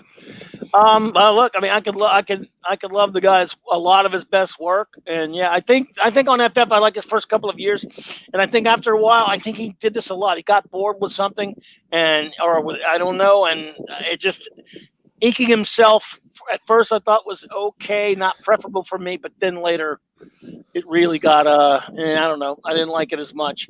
And wish he'd had an inker. I mean, everyone got really skinny. It was kind of brushy. It was kind of scratchy, but still, if you told me I could have him with someone like Sinan or inking an FF book today, and it looked like this right here with the right costumes, not those crappy ones he made, and it could, I'd be game. I don't know if I want him writing it, but I'd be game for it. So now, for the big reveal that, again, you're all going to have to be sitting down. Mark's probably going to have a heart attack when he hears who my number one is, because he's not expecting it. It's probably going to, just remain calm, everyone. I'll let you announce it. How about that? And for Clobberin Time's number one artist in comic books of all time, the one, the only, the king, Mr. Jack Kirby. Mr. Jack King Kirby. Love you, Jack. I mean, again, we're pretty much done now, man, because there ain't much to say. You've said a lot about it, and he is everything for me. I love it. Everything. I mean, right here, that's probably my favorite of his splash pages. But you can go on. I love that. I love a Kirby collage. My God, man, I just easily the most prolific. You know, something I found. I was looking around on the internet. This is kind of funny. This is from 2010. It was. I'm not big on CBR, but it was a. They took a poll, right, of 125 comic book artist master list, and I was shocked. I was going, oh God, I can't wait to see how these, at that point, even though it's 10 years old, these whippersnappers, they're gonna probably have Kirby at like 10 or 20 or some kind of shit, right? A lot of people voted. A lot of our favorite artists are all over the list. You might say some are lower than others. You go, what the hell? I was shocked that not only did they had Kirby at number one, he was number one, and it wasn't even close. All the other ones are close to each other. He got 2,521 votes. The next closest one was about. And I don't know why Frank Whiteley's number two. I don't get it. Well, that's another topic. I mean, I like him okay, but Jesus God, he's second. He was a flavor of the day when the list came out. I guess, and I like him, but there's a good point you just made. At that time, Kirby had been gone for a long time. He's up against all these. I mean, you got a whole list here compiled of guys like Miller and Byrne and Adams and Perez, and J.H. Williams. I don't know why, and I don't know some of these other people, but. And you got Ramita and Ross in the 10 and all that stuff. How he's at number one, I think it says something like, man, it's just people he still captures imaginations. That was 10 years ago. How would that fare today? I don't know. But I was kind of shocked by that. I was like, I figured he would be, down on the list in the 10 somewhere. You got Byrne at 7. I thought Byrne would be higher. But Byrne but again, he hadn't done much at that point. He wasn't Star Trek, Yeah, there was a period where and it's gone all the way around. It's taken a while for it to go all the way around. I'll say this: I think that as the Jack Kirby, and it's on your Facebook. If anybody has your Facebook, they need to go on there and they need to watch the documentary on Jack Kirby Storyteller. It's an hour long, and it's an amazing documentary on Jack Kirby. When that started to make the rounds, the talk on Kirby began to change. There were those that were hardcore Kirby fanatics going all the way back, but for a very long time, for almost probably 20 years, he was Jack the Hack. And it took, I think, that documentary kind of opened everybody's eyes and gave everybody a little bit of an education on just who Jack was and what he could do. Oh, yeah. I know it definitely influenced me in my thoughts on Jack. And it's definitely one of the best documentaries of any comic book artist I've ever seen. But over the last 20 years, he really kind of became back to the forefront of being the greatest of there ever was, and ever will be. He's the GOAT. I love what Walter Simonson was saying about it, because a lot of these guys who were in that documentary you were talking about, it was fascinating. And because you and I have actually said some things like this early on in the show, like an artist that we now have mad respect for and like. We didn't like him at first because we were kids, what have you. Well, a lot of people were saying that about Kirby. Of course, I did like Kirby's artwork. Yeah, I wasn't a Kirby fan when I was younger. It was only as I gotten older and really started to look at comic book art as in doing the research and kind of going to school and figuring out what makes comic book art work. Why is it good? What is the actual art form? Is it the drawing of the pictures, or is it the ability to storytell? And what aspects of storytelling are we talking about? Are we talking about just panel to panel sequential art? Or are we talking about being able to composition within the panel and push the reader to take notice of a particular panel because that's what the artist wanted you to do? Or reading something actually a little slower than reading other parts of the book because the way the artist drew it, he wanted you to slow down and take your time with it because he's messing with you. He's dictating the pace. And when it's an action scene, he'll make the pace go by faster. When it's a dialogue scene or an exposition scene, you really need to pay attention to what's being said, then he'll slow the pace down. And these are things that nobody understands or thinks about when you read it because it's instinctive, it's intuitive, but it's everything to an artist. And an artist is going to pay attention, and not only that, but say, okay, on page 4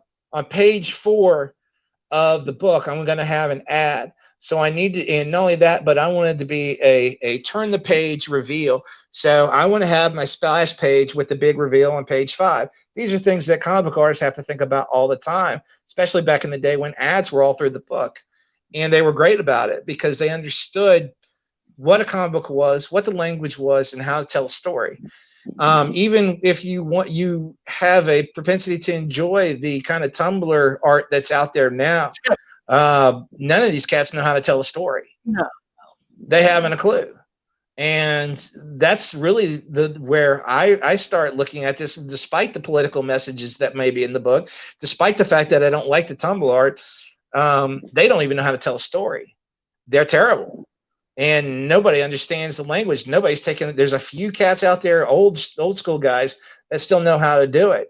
If you look at my honorable mentions, are Steve Ditko, who was a great storyteller. Then there's Kurt Swan, and then there was Jean-Paul Mézières, who was the artist on Valerian and Laureline. Ron Garney, who's also a great storyteller. Cam Kennedy, who was a artist on Judge Dredd, and then did Dark Empire for Star Wars and Light Darkness War for Epic. If you've never seen that, you ought to. These are storytellers, and Greg Capullo. You may not. There are a lot of people out there who don't like his rendering ability. Same thing with John Romita Jr., who may not appreciate the rendering ability. But I mean, outside of Will Eisner, these cats are amazing storytellers. I think John Romita might be the best since Eisner. He's that good.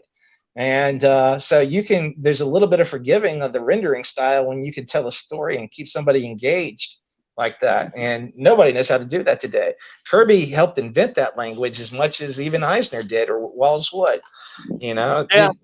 Joe Kubert. These are cats that are inventing a language on how to tell a story, and everyone else is just playing catch up.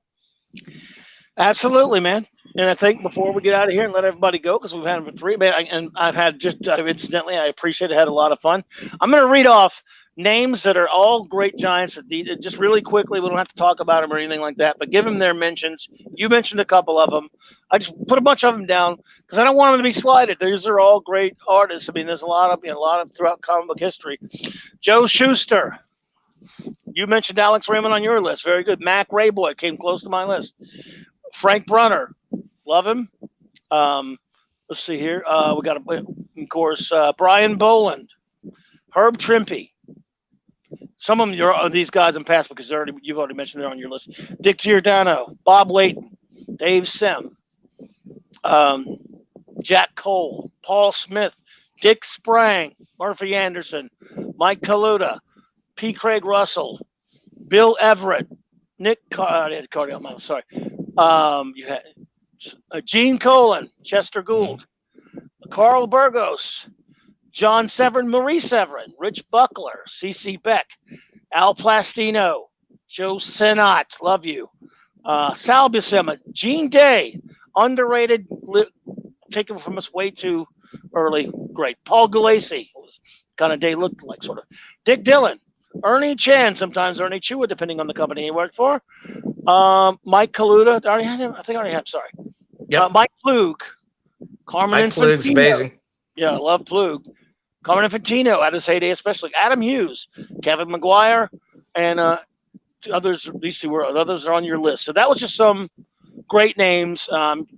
Probably left out. Or the people didn't do art that also should be mentioned. You still mentioned, Jerry Robinson. Sorry, I forgot him. Jack Burnley, and a guy who didn't draw, but he was great. Still, Bill Finger.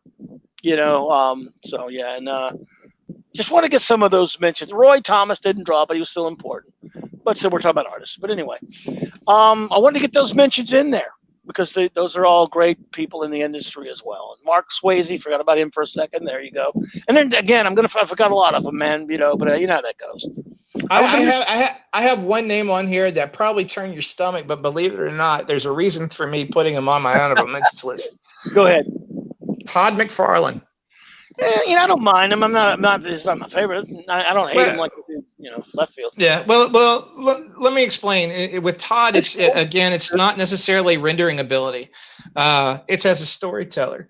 One of the reasons why the Spider-Man books worked was not only was his style so different from anything else you had ever seen, he knew how to really storytell. He's an excellent storyteller. He knows when to do a medium shot, close up, do an establishing shot of where Spider-Man is in the city, or when he's got, when to do the reveal. He knows how to pace a comic book. He knows how to make you go through that story and be where he wants you to be in that story for as long as he wants you there. And that's a hell of a trick. And then to come up with sort of a rendering style that was so different from anything else anybody had seen to that point. Hell, it wound up dictating how Spider-Man, whether you liked it or not, influenced how Spider-Man looked for the next 25 years. Yeah. And, there's something to be said about that, whether you liked it or not. The fact that it did make it that big of an impact, it has to say something to his ability. So that, and I actually like his work on Infinity Incorporated for DC. He was doing more traditional looking work then. Well, Harlan Ellison made fun of his lack of a story. It's interesting you mentioned that, because Harlan Ellison actually made fun of his storytelling prowess one time. But I'm one that doesn't like Spawn, but Spider-Man stuff. I have nothing really against him, though. Nothing against him, though. So no, it's a good mention. He's a huge name. There's no question about it. So, well, man, look, dude, I appreciate. By the way, is there an Inquisition? I don't see it scheduled. Did they get ghosted? I don't know. It's possible. It ain't up, man. I don't know if they're on now or they're coming on, but it's one of these things you got to go through Twitter to find it, like always. No, it's on. I got it. They're live right now, as a matter of fact. Are they live right now? Man, I went on my YouTube right now, and they're not on an open window, and they're not. Midnight's Edge is on, but they're not. No, I got a notification. Oh, well, I get my ass ghosted again there, man. It is on. Okay, well, okay, well, that's cool. I always love it. Of course, I got to get up at 3 a.m, but I'm going to try to listen to as much of it as I can. Hey, man. They've been on for about 25 minutes if anyone gets to go over there, so we still got plenty of time. All right, buddy. Well, I do appreciate it, bro, and I appreciate it. Wonderful time, man. Thank you for this. Good idea. I finally got to do it, and let's do something again soon, buddy. We'll think of something else to do. Yeah, I finally picked up to 12, as you mentioned on our last time I appeared on here. So I'll try to get that read, and we can cover that. Excellent. All right, man. Everyone, RR, Eastland Burkholder, 24/7, Almighty Sports Show, Latino Slam. Any of you guys who did show up, thank you so much. I really appreciate seeing you all. I know it was only 4 or 5 of us here tonight, here in the give and take, but they're all at the Inquisition. This was just kind of a last minute thingy, but I'm a big Inquisition fan myself. I can't wait to go listen to it. So you guys take care. Thank you so much. Appreciate it. I'll have a great night.